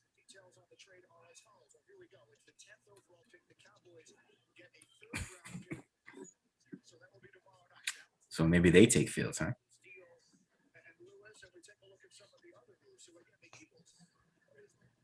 Eagles, come on, Eagles. Who they take? You good? Yeah, I'm good. Okay. Yeah, we're good. I just wanted to make sure. Someone said no sound, but we got sound. So. Unknown said don't jinx us like that. Right. I was like, okay, so let's see. Who's up next here? The Eagles traded up. For? We don't know yet. We don't know. Who would they trade up for, though? And I got to be patient because, I went. Some dude got me. Who would they trade up for? A tackle, though? Okay, I'm seeing Devonta Smith. They traded up for Devonta Smith, which is another hit from my dad. My dad asked me. I'm hitting these, man. Damn. But I missed my 4 quarterbacks in the first round. That's the only one I missed from. I almost could have won him $250,000. So, so the Broncos took Justin Fields. I would have won money, but then we'll see. It's bad. But man, the Raiders have the pick of a defensive player, bro. They have the pick of every tackle, all the tackles. It's getting down to it. Woo. It's coming down to it. Oh God! We got 7 more picks left here. It's only taken us an hour and a half to get to this point. No. 10 picks, hour and a half. But hey, shout out to everyone that's been that's been streaming, that's been watching with us here. Sticking through the hour and a half with us. So, Marcus, talk to me about Devonta Smith. Is the size an issue? Is the size really an issue? I I don't think it is because, I mean, every physical corner, I mean, in the SEC, it was not an issue at all. I mean, and it wasn't like that he played slot or anything like that. And he's still 6'1". He still has long arms. He still has big hands, and he plays bigger than he is. And what I like about Devontae Smith is he's a savvy route runner. Like everything is about like he has great hesitation. He'll sell the hell out of a go route and then kill on a comeback. He'll you know, he paces his releases. Like a lot of his releases have pace to him. Like he can speed up and accelerate really quick in and out of his breaks. And he's a dynamic. He's damn good dynamic with the ball in his hands. He's great hands. You know, he could catch the ball with one hand. You know, he does a whole bunch of things, jump balls, whatever you want from him, right? I mean, only issues with him are his size, really, to be honest, is his size. And, you know, sometimes I guess some players, he could struggle a little bit with press. I mean, Tyson Campbell from Georgia gave him a lot of issues. But the thing is, he's just so savvy, right? So Tyson Campbell will be in his hip the whole way out of press, right? But then they get to the top of his route, and then Devontae Smith would come back to the football. Yeah. So since he comes back to the football, he opens up a little bit of separation for him and his quarterback to throw him the football. And he does little things like that. That's why I like him. He's very fundamentally sound. Like he knows how to separate and knows how to win. And I think that's really big. You know who I think we might have briefly touched on this. Yeah. When I watch Devontae Smith, okay, and I see a guy who has incredible hands, he, like you're saying, he's not a burner, but he's so crafty that he consistently gets open. Okay. But being the Bears just traded up. The Bears just traded up. Okay, yeah, we'll see I mean, that's got to be Fields, right? Matt Jones. That would be stupid funny, man. But you know, when I look at Devontae Smith and him doing all those things, but then also being like that, you know, the diminutive, the skinniness, right? I honestly see Marvin Harrison when I watch Devontae Smith. Like that's what I see. That style of player. I'm not saying that he's going to have a Marvin Harrison career. I'm not saying he's going to murder a man in Philly outside of the. Okay, I should probably stop. But I'm not saying he's Marvin Harrison. I'm just saying that's the kind of style of player he is. Yeah. So yeah, I like him. I'm not worried about the size. I'm not worried about the stature, because he's playing literally the position furthest away from the ball, wide receiver. You know, you don't got to be a big guy to do that. Yeah, that's what I'm saying. Like, I think his size is a little overrated, type of thing. And say it's the modern NFL. Like this, you could just like demolish these guys, and he's strong too, man. He ain't like he's a little weakling. You know what I mean? He plays pretty strong, so beats press well. It's crazy. If the Bears take Mac Jones, okay, yeah. Man, they can't do it. They wouldn't do that, would they? Remember when they took Mitchell Trubisky? Okay, remember that? Mm-hmm. And they were saying, this is our quarterback coach's number one quarterback. This is our, top regional scouts number one quarterback. This is blah. And they were listing everyone in the organization that had him listed as their number one quarterback, right? Yeah. Over Patrick Mahomes, over Deshaun Watson, Mm-hmm. So it sounds like a Chicago Bears thing would be to think Mac Jones is a better quarterback than Justin Fields, and trade up for him. And trade up for him, right? Oh man! But Mac Jones is not on the phone yet. No, either is Justin Fields. Justin Fields just came from a different room. I mean, you've traded up for a quarterback, right? That'd be the only reason to trade up right now at this point. Yes.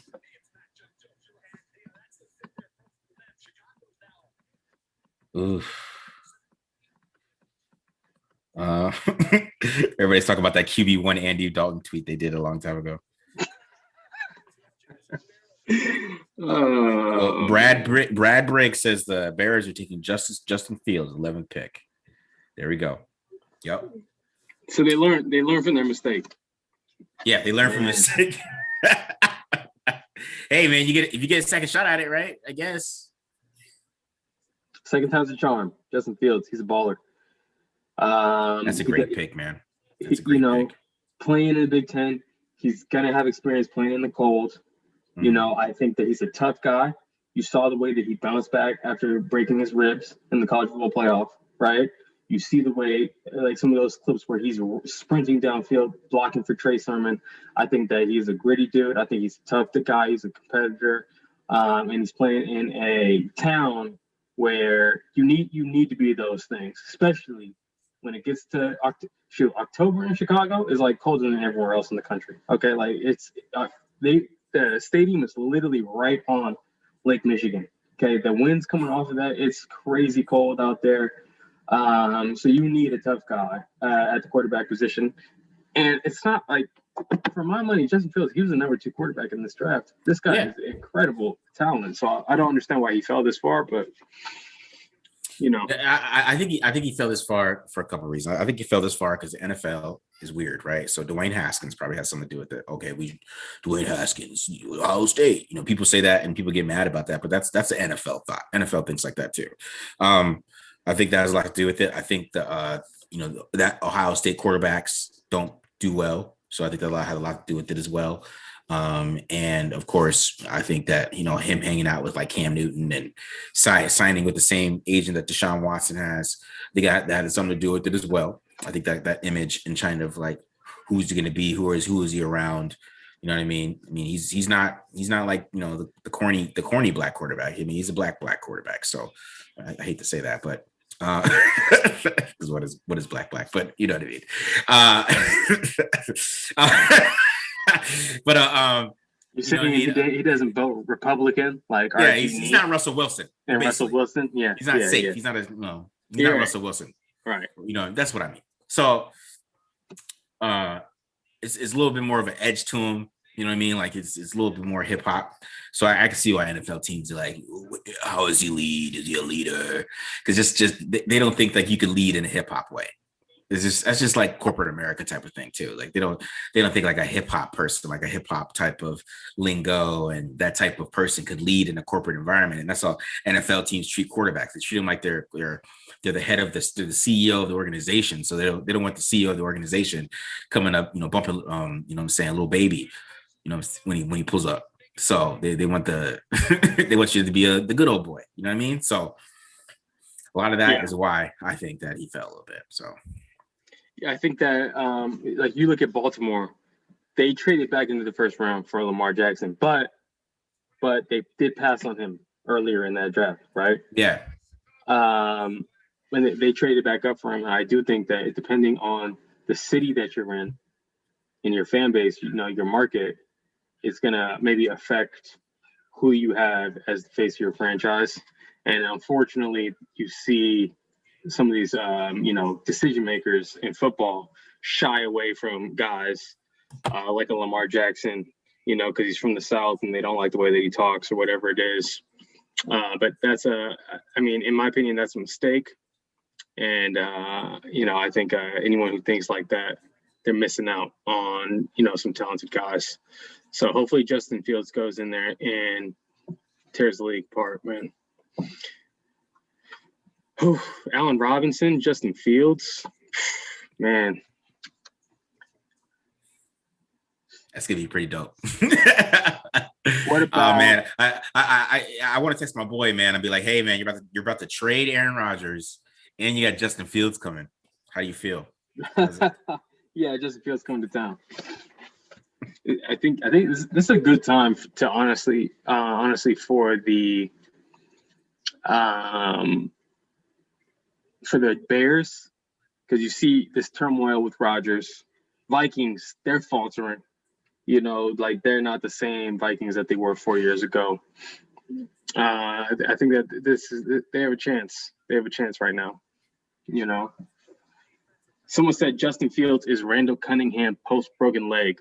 I would say Lamar Jackson is Randall Cunningham with not as big of an arm. I would say Justin Fields, this is a different type of player, man. I don't know if you've ever seen a complete talent from a talent perspective, a quarterback that is this complete, you know. Yeah. But from the arm talent, the accuracy, the athleticism, the size, this is incredibly rare, to be honest with you. You know, I mean, he's definitely running 4.4s. Cowboys just took Michael Parsons, so if you wanted Michael Parsons, that's gone. Yeah, Justin Fields. I think it's a slam dunk. You know, it's a gift. It's a gift for Chicago. All right, moving on. Yeah. So Dallas picked Michael Parsons. Mm-hmm. Okay. Mm-hmm. Who is the defensive coordinator? Now I got to look this up. Dan Quinn. Oh, Dan Quinn is. Yeah. Interesting, because they already have Jaylen Smith. They already have Leighton Vander Esch or whatever, right? Mm-hmm. So is Michael Parsons going to be coming forward and rushing the passer then? You know, like what? You already have these two guys playing linebacker for you. You don't really need to upgrade those two guys. Those are really solid NFL linebackers. So what's the plan for Michael Parsons? Vander Esch gets hurt a lot. Vander Esch guys get hurt a lot. You're right. He does get hurt a lot. He's got neck problems that he's always had. He had them coming out, and he has them now. Jaylen Smith is just not good anymore. He's just not good anymore. Nah, that was a scheme, man. No one looked good. You think it's the scheme? You think it's the scheme? He didn't look good the year before though, and he played in the Dan Quinn scheme. When I watched Rod Marinelli, okay, when he came, I went through the tape and watched all of Rod Marinelli's defenses. Okay. Yeah. I was like, man, I wish Raiders had Jaylen Smith. Jaylen Smith was a ball. Yeah, because you watched him. You watched him when they had Chris Richard over there and Rod Marinelli together, and that's when Jaylen Smith had that awesome year in 2018. Like the next best thing. No, yeah, I'm just telling you, Jaylen Smith does not look the same. He does not look the same in the past 2 years as he did in 2018. Because if you watch 2018, when I covered the Cowboys in 2018 for Cowboys Wire, yeah, Jaylen Smith was a dog. He made a play against the Saints in that Saints game where he came from the other side of the field. He was a dog, but I just think he's been relying too much on his athleticism and not watching tape. He doesn't play his run fits. That's the problem right now. Maybe if they get him back to just playing linebacker and not trying to be make a highlight reel every single play, then So it's crazy. And when a team starts to struggle, especially on defense. When a team starts to struggle, you see these guys and you go oh, maybe they're not good anymore, but really they were just trying to be a hero, or they were telling guys to do something and their teammates weren't on the same page as they were, et cetera, et cetera. You can throw that tape. In my opinion, you throw that tape from last year, that Dallas defense, throw it out the tape, throw it out the window. Don't even look at that. That's not indicative of what those players are capable of, in my opinion. Okay. We'll see. Some of them are going to play a lot better. Some of them, aren't probably, but enough of them are going to really turn their games around with different coaching in there for sure. Oh, wait. We got some people trolling in the comments right now. What are they trolling? He's saying Joe Biden authored the Senate version.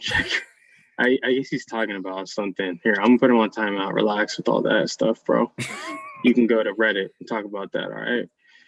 All right, blood. Yeah. So let's talk about. We're getting close to the Raiders pick, right? We're about to hit 13. Rashawn Slater is still there. Okay, Rashawn Slater has really short arms. I don't think they're gonna draft him. So Raiders fans gonna be mad about that. But Christian Darrisaw has the 34-inch arms. Okay, he doesn't have the hands. It's a run on tackle is going to happen, right? Any minute. All right? Yeah. The run on tackles is going to happen any minute. I just hope that the Raiders get in on one. So we'll see. We'll see which tackle it ends up being, but I think this is perfect time right now. The way that the draft is falling, you know, you can get one of these really good tackles. We're still available. Measurements be damned. Let's just play it. Let's just get those guys in here. Okay. Yeah. Let's see here. I don't think Slater gets past the Vikings though. I'll keep it real.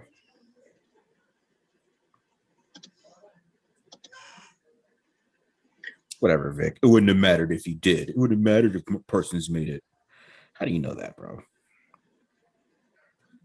These guys, I think they're in. I don't. That's the problem. Is that there's really no Raiders insider. Like, who's a Raiders guy that can just give us information? Vinny, right? Yeah. Well, yeah. Yes. What does he get?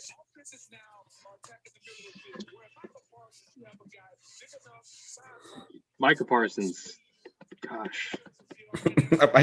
Micah Parsons just I just don't know. I don't know. Seriously, if it was 2005, dog, he would have been picked at 4. He literally would have been picked at 4 if it was 05. Like, no way. Doesn't matter what he did in college. Character, nothing. You don't pass up on a linebacker. But now, I think 12 is a good spot for him. I honestly do. I think 12 is a good spot. I thought he'd be the first linebacker off the board. I think Collins has better tape though.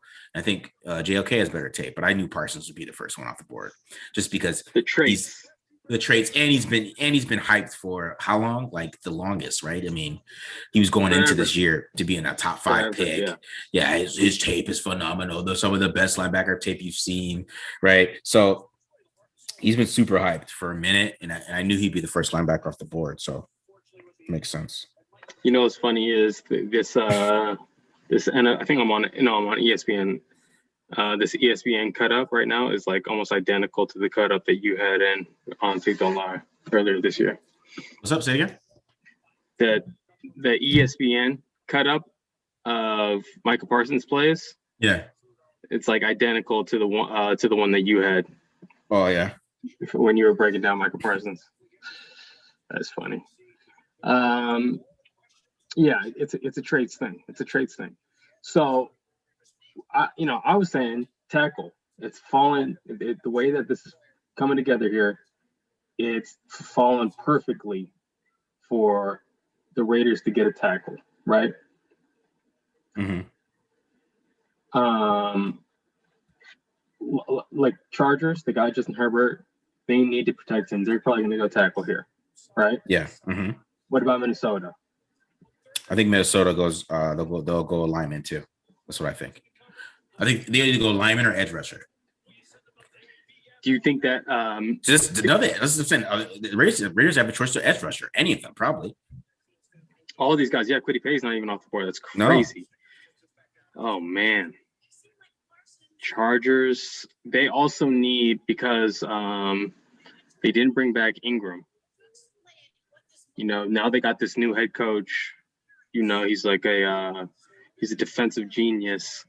I would be willing to bet that they go offense here because this new head coach, he thinks that he can get something out of, round 3, round 4 defenders. So I'm betting that they go offense here, and you got, a young franchise quarterback potentially. You got to protect him so he can continue to develop. So it's probably Slater, right? Yeah. I was looking at some of their offensive linemen in this offseason, and I noticed that they weren't very big guys. I think that they're okay with having, not the biggest offensive line. And Rashawn Slater is, kind of in that mold. He's not the biggest tackle, but he's polished. Yeah. I think, if the Raiders drafted him, he's playing guard. So it's like not even a question. Yeah. Same with Barry Tucker, right? Yeah. Where will Mac Jones go? What's up? I feel like the Raiders can just pick any offensive lineman, the best offensive lineman that they have on the board, right? Yeah, they should. Cowboys fans are crying because they took Michael Parsons for the same reasons that you asked. Yeah. Like that's the question mark, but I'd be willing to bet that they have him coming forward. Yeah, playing Sam. playing Sam. Maybe playing Sam or just Leo. in some kind of a blitz package. Maybe they try him at Leo, bro. What do you think? What do you think that would be? That would be. I feel like it's too much projection, and the learning curve is going to be too steep. Going from playing inside linebacker to edge in the NFL. Mm-hmm. I wouldn't like it. I wouldn't like it as a full-time thing, but I think in some blitz packages, being a guy who can rush, especially because really his best tape was when he was blitzing in the interior, right? You could put Micah Parsons. You could get three defensive linemen in the game, move Micah Parsons around, blitz him through the A gap, blitz him through the B gap. Okay, so people keep on asking about the corner from Georgia, Stokes. I did not watch Stokes. Chargers took Rashawn Slater. Slater, yeah. We figured Chargers took Slater. We figured that. Did they ask about Eli Stokes? I watched Stokes. What do you think? So Stokes was the better corner at Georgia. So he's better than Tyson Campbell. Good. Okay, yeah, he's better than Tyson Campbell. He is a very, very fast corner. Like, he is athletic. His pro day was incredible, but his tape is almost just as good. So he's very, very good technique and press. He's very good press corner. Very good transitions, change of direction. I think he's still a little bit of a raw though as a corner. I mean, sometimes his technique could be cleaned up. I think sometimes his speed. I mean, you could see it on tape, but sometimes, he still can get beat on certain routes, But I think Stokes is somebody that if the Raiders picked him up, I really like his upside, though, because I think that the speed that you like in a corner, and he's good in press, right? And, most of these guys that come out, especially from the SEC, they aren't the best in off coverage. They're not the best off coverage guys, especially SEC players. SEC players play a lot of press. So it's kind of like that's his issue, is off coverage. But yeah, Stokes is a really good corner. I think I have a rate 37, actually. 37, really? Yeah. He was in your top 10. I think it was like 6, right? In your top 10. Oh, for corners, yeah. Oh yeah, he's 6th. Yeah. So let me pull it up. Yeah, I got him. Where I got Stokes. So 20. Yeah, I got him at 37. So I like Stokes a lot. So Rashawn Slater. Mm-hmm. Everyone knows really what he's most remembered for is the way that he handled business going up against Chase Young, right? Mm-hmm. But then he opted out. Correct me if I'm wrong. Yeah. He didn't get it, right? He's an opt-out. But he opted out in the Big Ten, and the Big Ten said that they weren't even going to play. So you could say he opted out, or you could say that, he was told that there wasn't going to be a season, so he started preparing for the NFL. So there's two different ways to look at that. But regardless, he has not played for a year, right? Mm-hmm. So I think that will be really the biggest question mark for Rashawn Slater is how quickly will he be able to knock that rust off? Because we know he can handle himself. And he's got, so much polish. That inside hand, he works it so well. You'll see him splash guys. You'll see him with the little throwdowns, getting guys off their feet, almost like he's a martial artist out there. Mm-hmm. But you gotta wonder how quickly he'll be able to get back to that form. Not playing a year and then making the jump to the NFL. But I like it. I mean, it's a no-brainer. You got Justin Herbert back there. You got to get a tackle. Yeah, their line was terrible too. So definitely needed to fix that. But he's a good player, man. He's really. He's my 5th rated player overall. So that's how I feel about Rashawn Slater. What if? Well, you see someone say you see that. What's his name? Slater is sponsored by Raising Cane's or something like that. Is he? Yeah, it was like some kind of fast food joint. Good choice. That he got the sponsorship. Cane's pretty damn good. He probably ain't got no Cane's in Jersey. We ain't got that. We ain't got that. Yeah. Ain't got no Cane's in Jersey. Cane's pretty good. It's probably needs some seasoning. Very unseasoned, but it's still good. Oh no, say it ain't so. Rashawn Slater, you picked the unseasoned chicken joint. He did go to Northwestern, so that makes sense. Okay, right. Yeah, that does make sense. We got Checkers out here. Checkers is the go-to spot, bro. Oh, okay, yeah. If you ever see a Checkers, stop immediately and get their fries. You know, get a little spicy chicken sandwich and the fries over there. All right, so I guess Slater's gone. On Minnesota's on the clock. I wonder how much time they got left. We got a couple more picks here, people. Thanks for sticking with us here. Yeah. How does Pat Fitzgerald be recruiting? He's like Newsome too. Newsome, he's got a couple of he's doing all right at Northwestern, especially with the academic requirements. He's doing all right.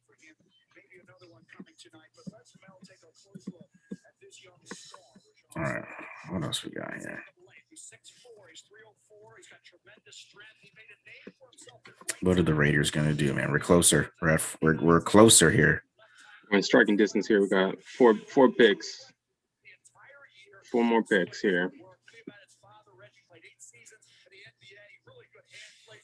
Mm-hmm. Shady Ways says Checkers bangs. I told you. I told you, bro. Fries are the best thing. Yeah, you already know. Okay, so here's the other argument. Okay. Pannio Sewell gone. Right? Rashawn Slater gone. If Christian Darrisaw goes here, wouldn't the value be to get the best edge rusher right now?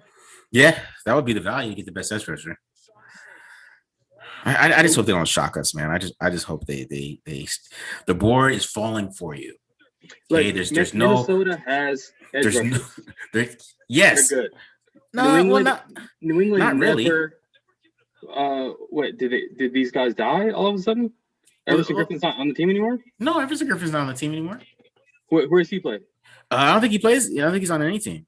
Why? Because he had like that mental. Yeah, and then he went off on a line about Kirk Cousins. Talk about how bad Kirk Cousins sucks. He's done.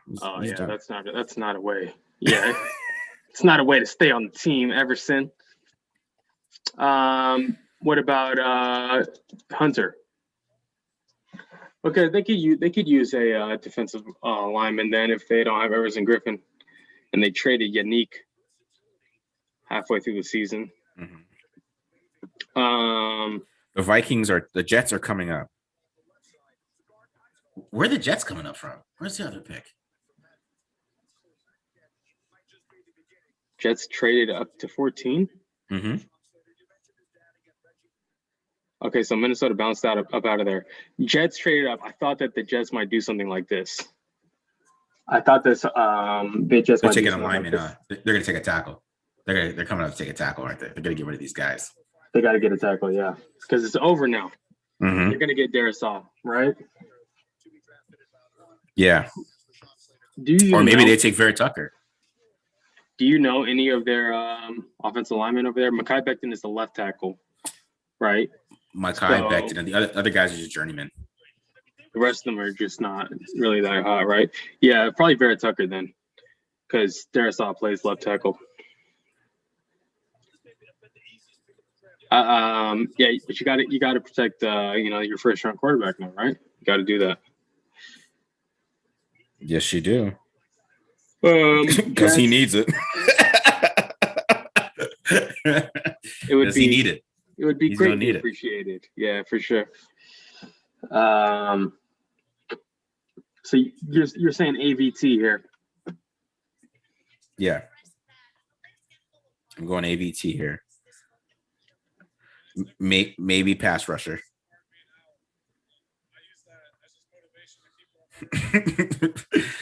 My man Marcus Mosher is upset about the Cowboys pick, man. He's been angry tweeting for a minute. So hopefully that's not me. I'm laughing at him. So hopefully that's not me in 3 picks. So oh, come on, bro. It will be. Yeah, maybe I shouldn't be making jokes. You be making jokes. You already know. I'm gonna tell you right now. He tweeted. Yeah, go ahead. Oh, sorry. He tweeted, so entering the night, the Cowboys' biggest needs were cornerback, free safety, DT. Leaving tonight, the Cowboys' biggest needs are cornerback, safety, and DT. Yeah, but like, which DT is a slam dunk? And at this rate, you're going to be able to get one of the top 5 DTs in round 2. You know, because I don't know what DT is going to go. Only Barmore has a chance of going. I guess Levi on Zawurie. Yeah, on Zawurie and Barmore. Those are the only 2 guys that have a chance, right? Yeah. Yeah, they took ABT. Yeah, they took ABT. Mm-hmm. So it's down to. I'm saying that Raiders gonna have a choice of an edge rusher or a tackle, or it's gonna be maybe to surprise us. The best edge rusher or the 3rd or 4th best offensive lineman. Come on, you gotta go edge rusher, man. That's where the value is. So right now, it's come down to this. Kwity Paye, right? He's on the board. Azeez Ojulari, he's on the board. Jalen Phillips, he's on the board. Yep. I know who would fit the Raiders scheme best, okay? But that's not to say that they're worthy of a first-round pick. Which one of those guys is the best edge rusher? Oh, the best edge rusher is Phillips, hands down. How big is the gap between Phillips and Paye? It's not a huge gap, but it's a gap. There's a gap. Paye a little bit. Paye likes to win inside. Correct me if I'm wrong. Yes, he does. He's like an inside counter kind of guy, right? Yeah. So I have Phillips. I mean, there's not that big of a gap because I have Phillips 11 and I have Paye at 15. Okay, it's not that big of a gap. But I think Phillips is the. I think Phillips. If Phillips didn't have concussions, he would have went already. Let's say that. Right. Pretty and easy. so that's really what the biggest thing is. Every team is going to have their own doctors look over the medical information for Phillips, and you're going to see some teams say, "Hey, no, we don't like it," and you might see some other teams being like, "It's possible, it could work." Yeah. You know, but I think that he is going to go later than what the talent indicates because there's going to be enough teams that are a little skittish about investing in him. So yeah. Top 10. Look at my whole top 10 is gone. So I guess I did all right there. Besides Landon Dickerson, that's just me being high on Landon Dickerson. Landon Dickerson also, he had a knee. He had a bad knee, bro. They said that his knee is like 40 years old. He's going to fall. You know? Parsons. Yeah, I like Landon Dickerson's tape, so I'm gonna rank him high. I don't care. But probably. I think it's the same thing. I think it's the same thing with Caleb Farley. Caleb Farley's gonna fall because of the medicals. Phillips, Farley. Unless the Raiders take him.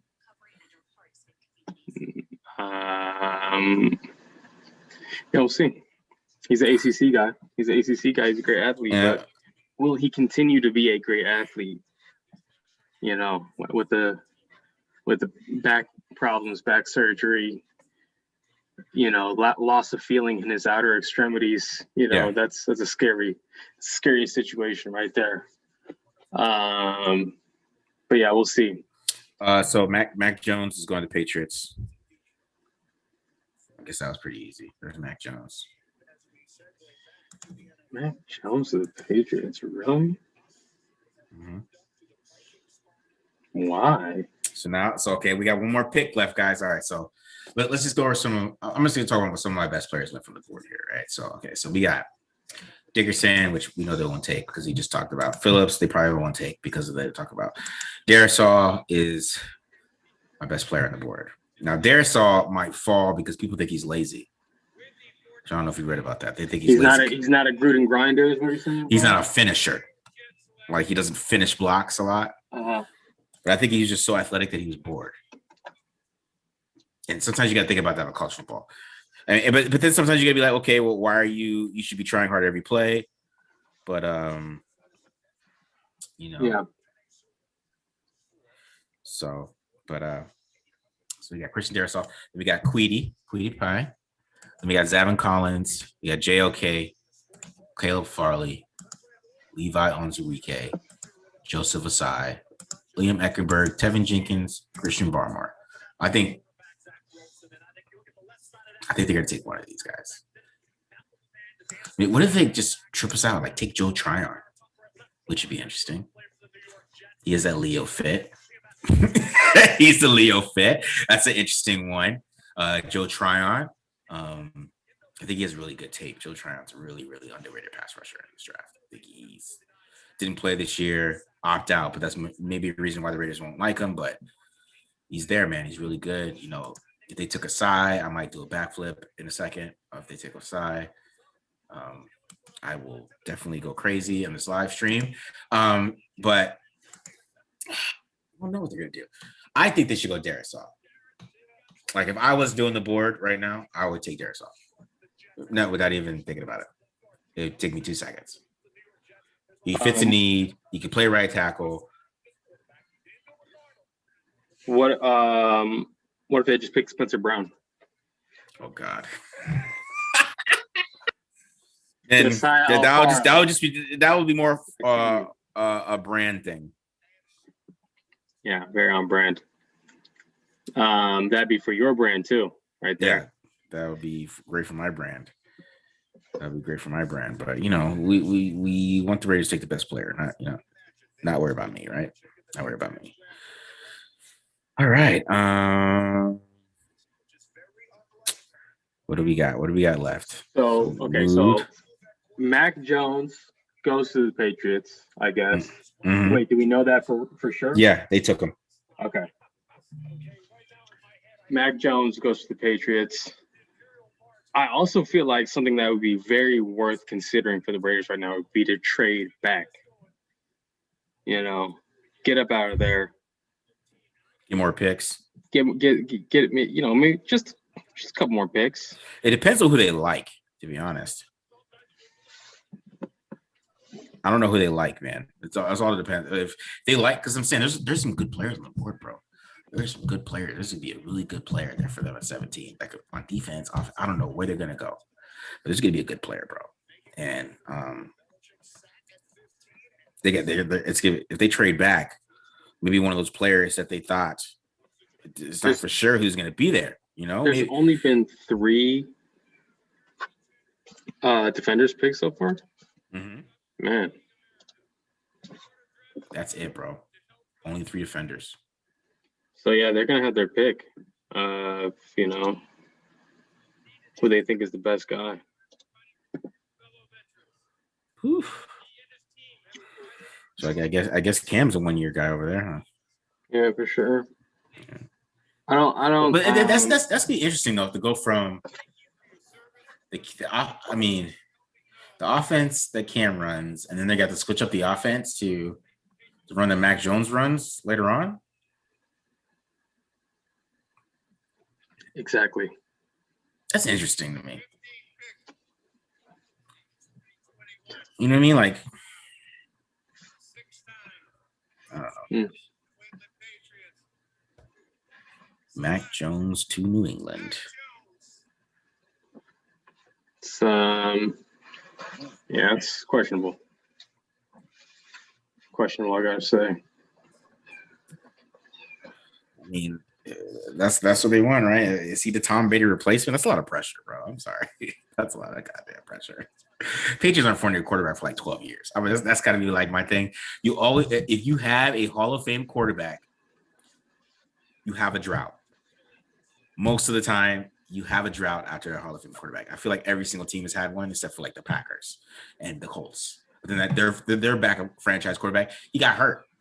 And now they're on Carson. Now they had Brissett. They've had Wentz. They've had that's Rivers. Their drought. That's their drought. They're in a drought. They don't have a franchise quarterback, and that's what I'm saying. It's gonna be hard after Tom left. It's not gonna be easy. Look at the Dolphins, man. the Dolphins ain't found a quarterback since never. The Bills just found one. But the Bills never really had one. You can't. Who are you gonna put up there? Yeah, Jim Kelly. Doug Williams. Jim Kelly, dog. Okay. He's a Hall of Famer. Jim Kelly. But I know Jim Kelly, but come on. So oof. People, Mac Jones, Mac in New England is scary. Is it? Like, who's he throwing to? N'Keal Harry. All right. That's not gonna work. I'll tell you right now. That would not work. Jacoby Myers. Yeah, who's he throwing to, bro? He's I guess Aguilar. I guess Aguilar. He got Aguilar over there now, right? Oh, that's right. He's got Aguilar. Kendrick Bourne. Yeah, there. Forgot about those guys. Aguilar, Kendrick Bourne. Guys, if you're watching the Mac Jones highlights, watch how clean his pocket is the entire time. It's ridiculous. Okay, this guy is never under duress, and when he is, he panics. Yeah. I don't like his pocket awareness. I'm not a big fan of Mac Jones. I think that anyone who's been watching this podcast or the live stream could tell. They can tell that. Yeah, and I don't think his arm strength is great. But look at that timing. Look at that timing, though, bro. Here we go. What do we got? What do we got here?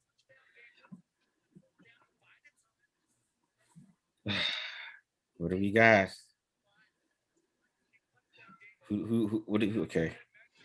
What do the Cardinals need?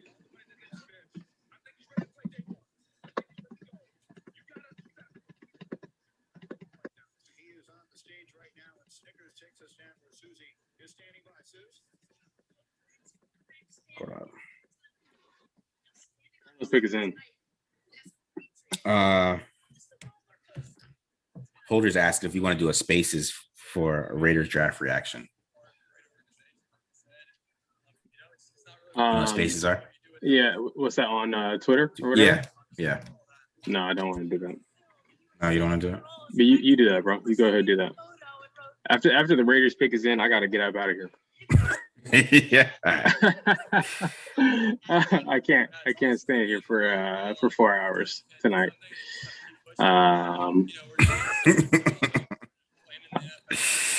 But I'll leave it open if you want to continue the live stream and talk about it, though. Okay. Well, I can't see the questions and stuff, though. That's the thing. You could just go to the YouTube channel and just click the live stream. You can watch it. Okay. If you want to do that, it's up to you.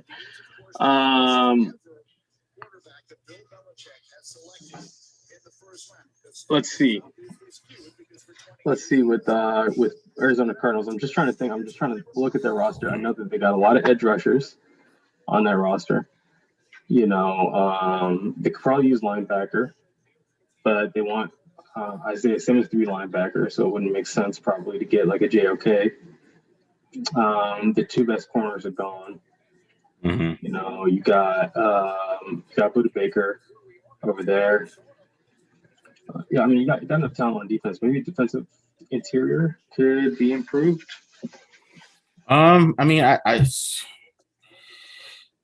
think they go wide receiver here. That's what I think. I think they or Bateman. They need another weapon. How could they possibly need another weapon? The Raiders are on the clock. Been doing nothing. The Raiders are on the clock. All right, here we go. Let's see what we got here. Oh, they took another linebacker, bro. The Cardinals took Collins. Really? Maybe that's a Hassan Reddick replacement. No. Maybe that's what they see. That's not even the same. I hate that pick, and I'm gonna tell you why I hate that pick right now. Everyone was like, "Look at what Isaiah Simmons is. He could be, this. He could be that." And they're like, "He's gonna be a linebacker for us, right?" Remember that they took Isaiah Simmons and we just put him into a box. Evan Collins, he's a similar kind of guy. He can be a lot of different things, and they're just gonna try to pigeonhole him to do one thing. I really don't like that pick. They have a track record of not using guys correctly on defense, to be honest with you. So or it taking a long time for it to click for him. So I don't like that pick. But I like the player a lot. I like Zevin Collins a lot. Yeah. But that's a pretty if those are there are two linebackers in nickel, Isaiah Simmons and Zevin Collins, that's a pretty formidable linebacker duo in the middle of your defense, I gotta say. That would be pretty scary. Yeah. Hold on.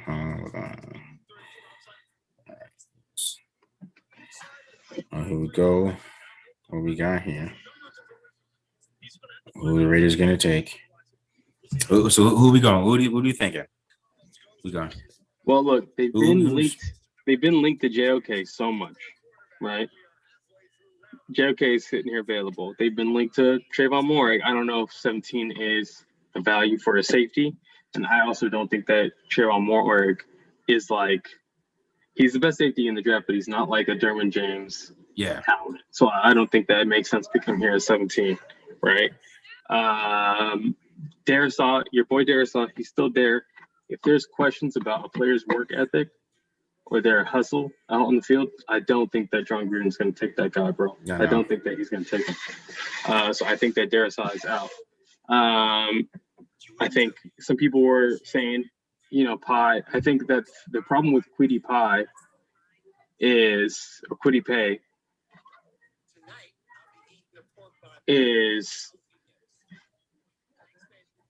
there's already Max Crosby, there's already Cleveland Farrell. Like, how many, defensive ends are you going to have? You can't play them all at the same time. Mm-hmm. So I don't think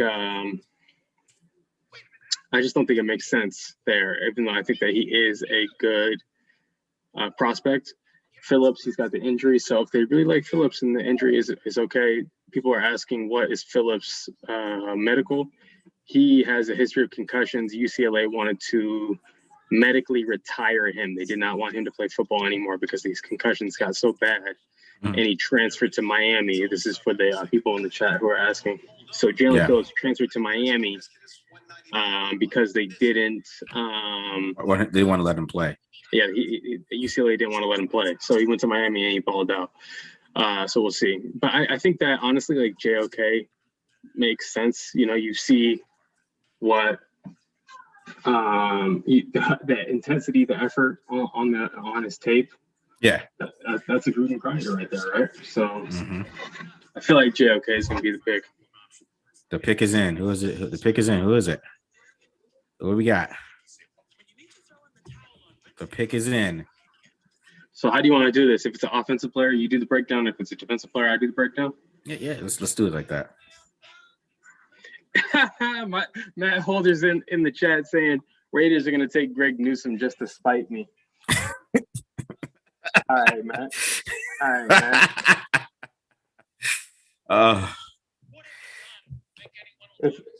right. Look. All right. Come on, bro. This is taking too long. I'll do anyone on defense. You do anyone on offense. But if it's Greg Newsome, you can do it. Okay. All right. No, I'm just playing. I like Greg Newsome. I like him a lot. Dear. Just not as much as the other guys. That's all. Yeah. No, he's a Big Ten corner. I get it. I don't trust him either. I don't trust him. Him going against some slow guy. Bro, are they gonna pick or what? Oh my God! No, they didn't. They did it. They fucking took Alex Leatherwood.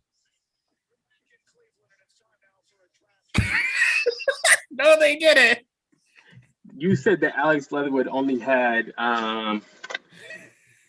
it was only the hand size that was the issue. Yeah, he had the arms though. He has the arms. The arm length. He has the arms. I got it. Oh shit. So he's got Leatherwood has to move over to right tackle, I would say. He doesn't have the arms or the hands. What's his arms? 33 and 7/8. So it's barely not there. But oh man, but did I did predict that shit though. I did predict that earlier. You were saying that if you look back on one of the tape drills, I can't even remember which one it was. Leatherwood. Marcus was talking about how Leatherwood was a fit in this offense. Yeah, I talked about when I broke down the tackles that what I call him the Black Colin Miller. You did say that. And now I got to find that. Now we got to find that clip. Look through look through the offensive tackle episode and cut out the Leatherwood clip. All right. Oh no, they fucking did it. Oh. Okay. All right. So I'm gonna calm down. Because I'm not that low on Leatherwood, even though where'd I have it? You were higher on Leatherwood than most people were, I would say. Well, okay, what I have Leatherwood at? So 20, we're at 60. Well, maybe not. I finished off with Leatherwood at 67. So I mean, who's your 67th ranked player? He's my 67th ranked player. Oof. Alex Leatherwood. Okay. Now, all right. Now, the thing is, Leatherwood is I get it. Okay, I get it why they like Leatherwood. I think Leatherwood is a great outside zone run blocker. Okay, he is a great run blocker in space on reach blocks. So for the outside zone game, I get it.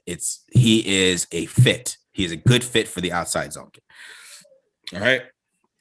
Now, in pass protection, it's more about it's just so inconsistent. So like speed rushers give him issues. Like he has issues with speed rushers.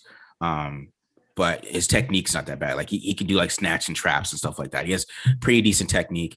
He just doesn't have that good at hands. His hand usage isn't the best. He's kind of late with his hands. Aziz Ojulari was getting him early, but he did adjust to Aziz Ojulari and ended up handling him pretty well because he's pretty athletic dude. He's pretty fast. His RAS was really high.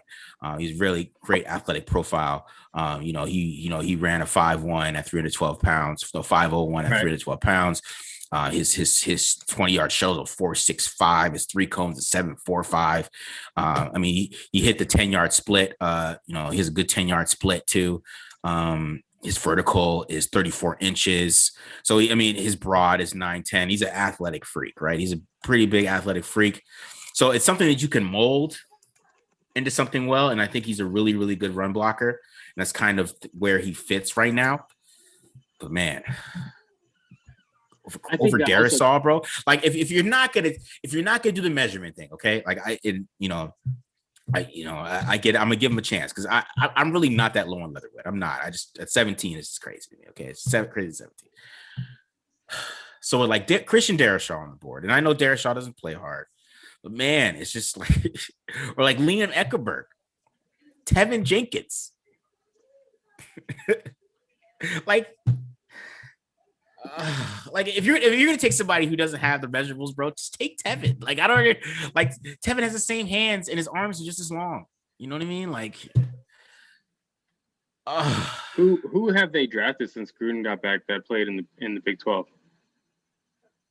Nobody, bro. They haven't okay. So that's where this goes to, right? SEC or bust. SEC or bust. SEC or Clemson. That's who they want in the first round. SEC, Clemson, I guess Ohio State, Damon Arnett pick, but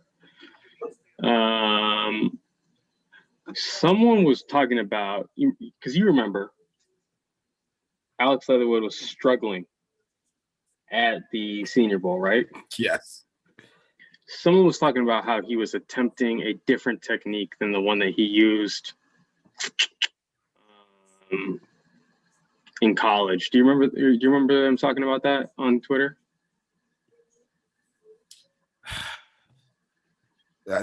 Sorry. Say that one more time, BD. I'm frustrated. They were saying that Leatherwood was attempting to use a different technique. Yes. And what he used. Yes. Do you remember what that conversation was about? He was trying to use like a more it's more a vertical set in his technique And he uses angle sets only at Alabama? Because they're mostly jump sets and so much RPOs that he didn't do a lot of true pass sets. So that's why he struggled at the Senior Bowl. So that's what I'm saying. He's raw with true pass sets and stuff like that. Yeah, I don't know, man. God, I had a feeling they're going to take him. I don't know why, but once I saw he didn't have the arm measurements, I was like, okay, he's kind of out the window. But yeah. Jaylen Phillips went to Miami. Jaylen Phillips is with the Miami right now? Yeah. Next pick, huh? Well, that's next pick. The next pick. So we remember that one forever. So we can stick on Leatherwood for just a second before I sign off here, because I'm not gonna probably not gonna be able to do this much longer here. Yeah, Matt Holder, Paul Alexander, that's who was talking about it. Thanks, Matt. Okay. So Leatherwood, we don't like his footwork in a vertical set. Okay. He can reach block. He can cut guys off on the backside of zone. He's great at that. Yeah. He's great at that. That sounds exactly like Colton Miller, just like you were saying. They were able to coach the bad footwork out of Colton Miller. Remember? Everyone was saying he had this false step. Everyone was saying like there was something wrong with his footwork coming out. And he's been able to get that out of his game to the point of where this is a solid starting left tackle in the NFL. So I think that they're most likely,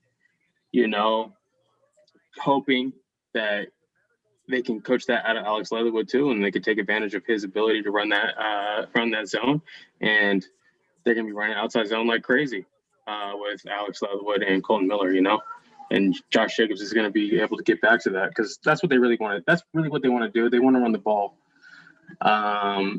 They want to be able to run that outside zone. So I think that, that's why they go with Leatherwood here. And I know Marcus, he sat down, he watched everyone, he's talking about value, right? I understand. For me, if you got picked in the first round, that means you were a first round player. That's what that means. Okay.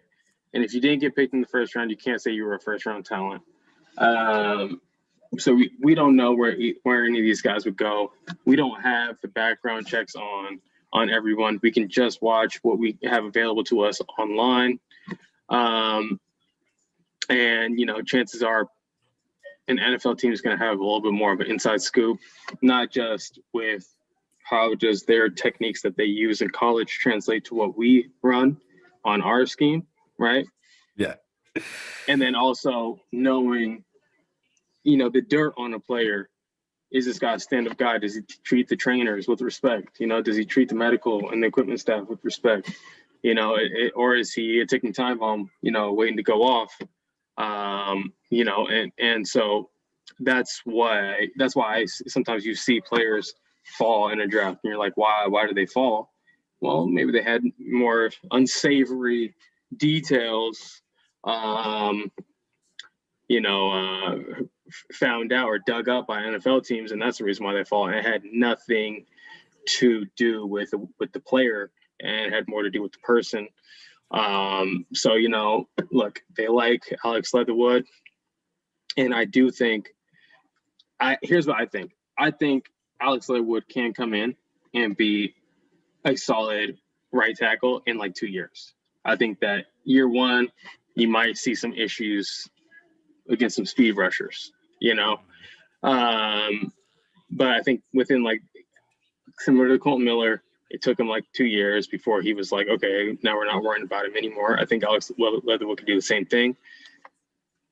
And if they were able to coach and call games with the musical chairs at offensive line, and I think that if they feel like they're good with their left tackle, their left guard, their center, their right guard, and they just have to, help a rookie right tackle out, I think that John Gruden would be fine with that. Yeah, it's interesting. I mean, Marcus, they can't see you. They can't see you. Oh, they can't see me. Oh, my camera's on. Sorry, guys. So, I mean, it's interesting what they're gonna do though with him. I mean, are they gonna move him inside? I mean, we think he's a tackle, but I mean, maybe they think he's a guard and they drafted a guard right now, which would be interesting because, like I said, he doesn't have the arm measurements. He hits the guard. He hits the guard measurements, but he doesn't have the tackle measurements. So maybe they think he's a guard. We don't know if they actually drafted a tackle right now, because a lot of teams have thought about moving Leatherwood to guard. It's not like something that's like something that's crazy or that I just made up right now. That's been a kind of a thing that's been going on. So maybe they drafted him to play guard. I mean, I don't know what their plan is at offensive line. I don't think that you draft a guard at 17, man.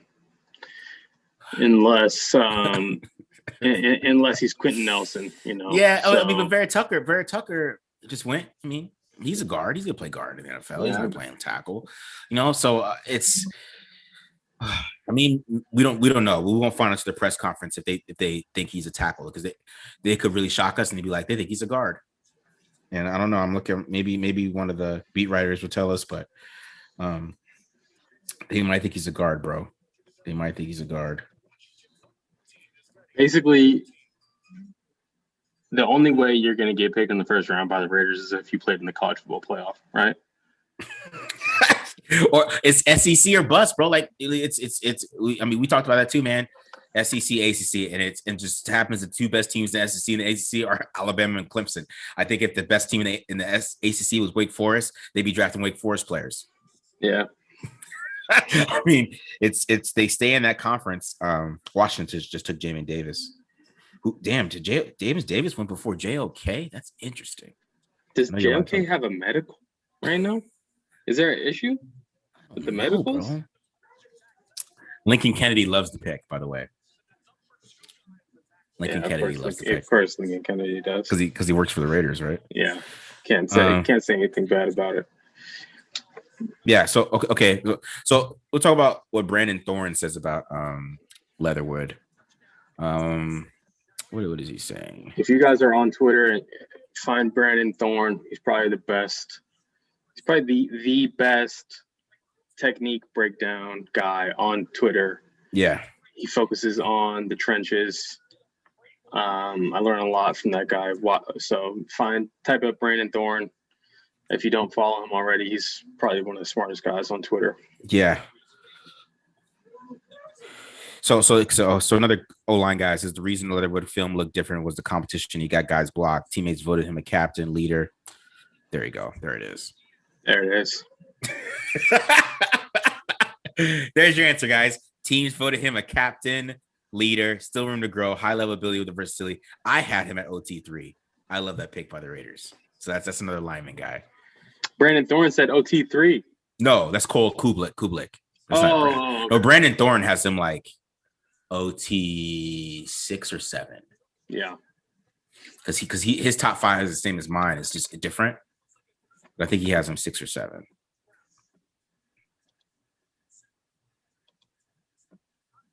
Yeah.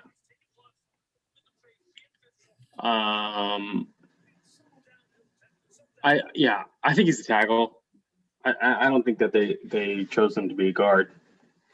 With the kind of like almost like the backlog of guards that they have right now. Incognito, Simpson, Denzel Good. I think they need a tackle, and they took a tackle.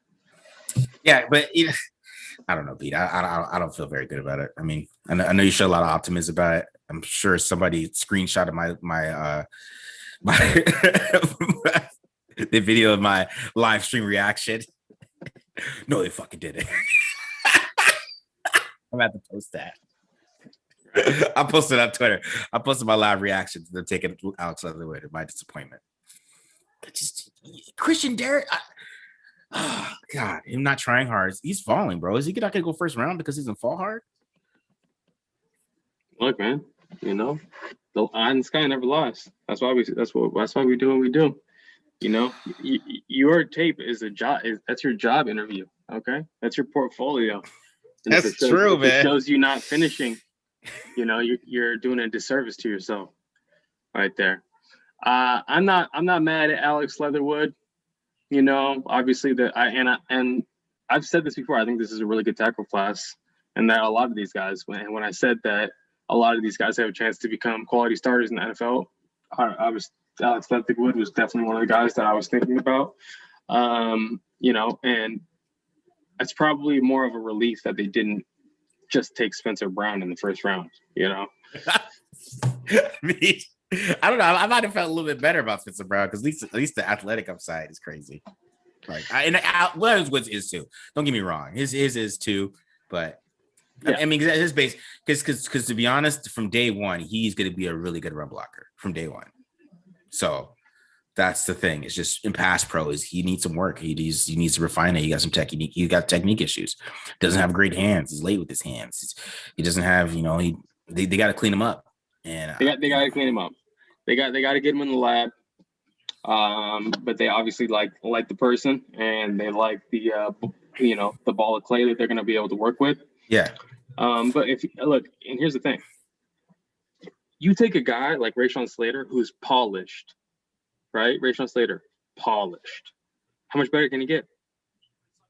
That's true. Like, you know what he is. Yeah, that's him right there. Yeah, There's the floor. Yeah. You know, yeah, Leatherwood does have high upside. He does. I'll give you that. Leatherwood does have high upside. He's a high upside guy. Like maybe if he gets everything, he could be a damn good tackle.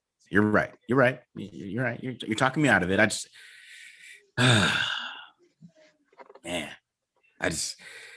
Again that damn SEC, bro. I should have known. Like I should have known that. I knew they were going SEC or ACC or no matter what. I knew that first round, that was what they're going to do. So that's why I was thinking maybe it could be Jamin Davis because he's SEC. I'm thinking maybe Caleb Farley. You know, that's why I thought Michael Parsons was a little crazy because I don't think they're going Big Ten first round ever again. And no. So this it makes sense from that, but like, God, yeah, I'm not going to act like I'm not disappointed. I'm not going to act like that. I think that if you are disappointed, don't be disappointed in the player. Because I think it is a good fit. I think that he is a good fit. But if you want to be disappointed because Mike Mayock once again did not trade down, for a player that might have been there a little later, then that's what you could be disappointed in.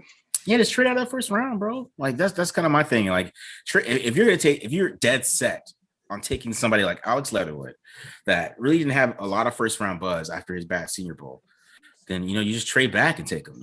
If you're dead set, bro. Like it's like if and you bring up Mayock. I really don't feel like this is a Mayock or Cable pick. I mean, especially if he's playing tackle. I think this is Gruden. Gruden's like, I like Leatherwood. So yeah, but great. Gruden's like, I like Leatherwood. Mike Mayock should be like, okay, let's work these phone lines. And I just don't think that he's been doing this enough, like actually professionally, to have the relationships where he can work the phones and trade back. He has not been able to do it yet, and that's really what the crux of the issue comes down to. Right? Correct me if I'm wrong. Like that's what the issue is. They continue to take guys who are well before consensus, and it just seems, at least in one of these scenarios, if you want to convince us that Damon Arnett was going to go, okay. If you want to convince us that Cleveland Farrell was going to go, all right. But you can't keep on convincing us every year that all these players that are well below consensus weren't going to be there a little later on. Like, come on, at some point, you just got to be able to trade back. I mean, that's my thing. Yeah. And you're right. You're right, man. You're right.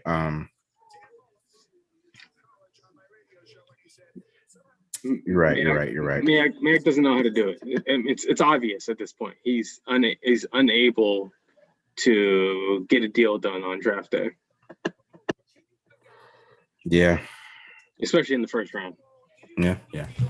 I mean, it makes sense. I thought that was the guy that I really thought they would like from the beginning of the, and before I did the measurements thing. That's who I really thought they would like, was Alex Leatherwood. But it made sense because that's when I did the breakdown of the tackles back in January, he was somebody that I labeled as somebody that they would take. So I don't know why I'm surprised. I don't know. I don't know. I should have known. I predicted in January. I don't know why I'm shocked. You know what I mean? We got to go find that clip. We got to go find that clip of you saying that, you know. Yeah. Kadarius Toney to the Giants. Interesting. I saw that. Kadarius Toney to the Giants. All right. Well, hey guys, I'm gonna have to sign off now. It's been almost 3 hours of live streaming this event here. I gotta call it quits.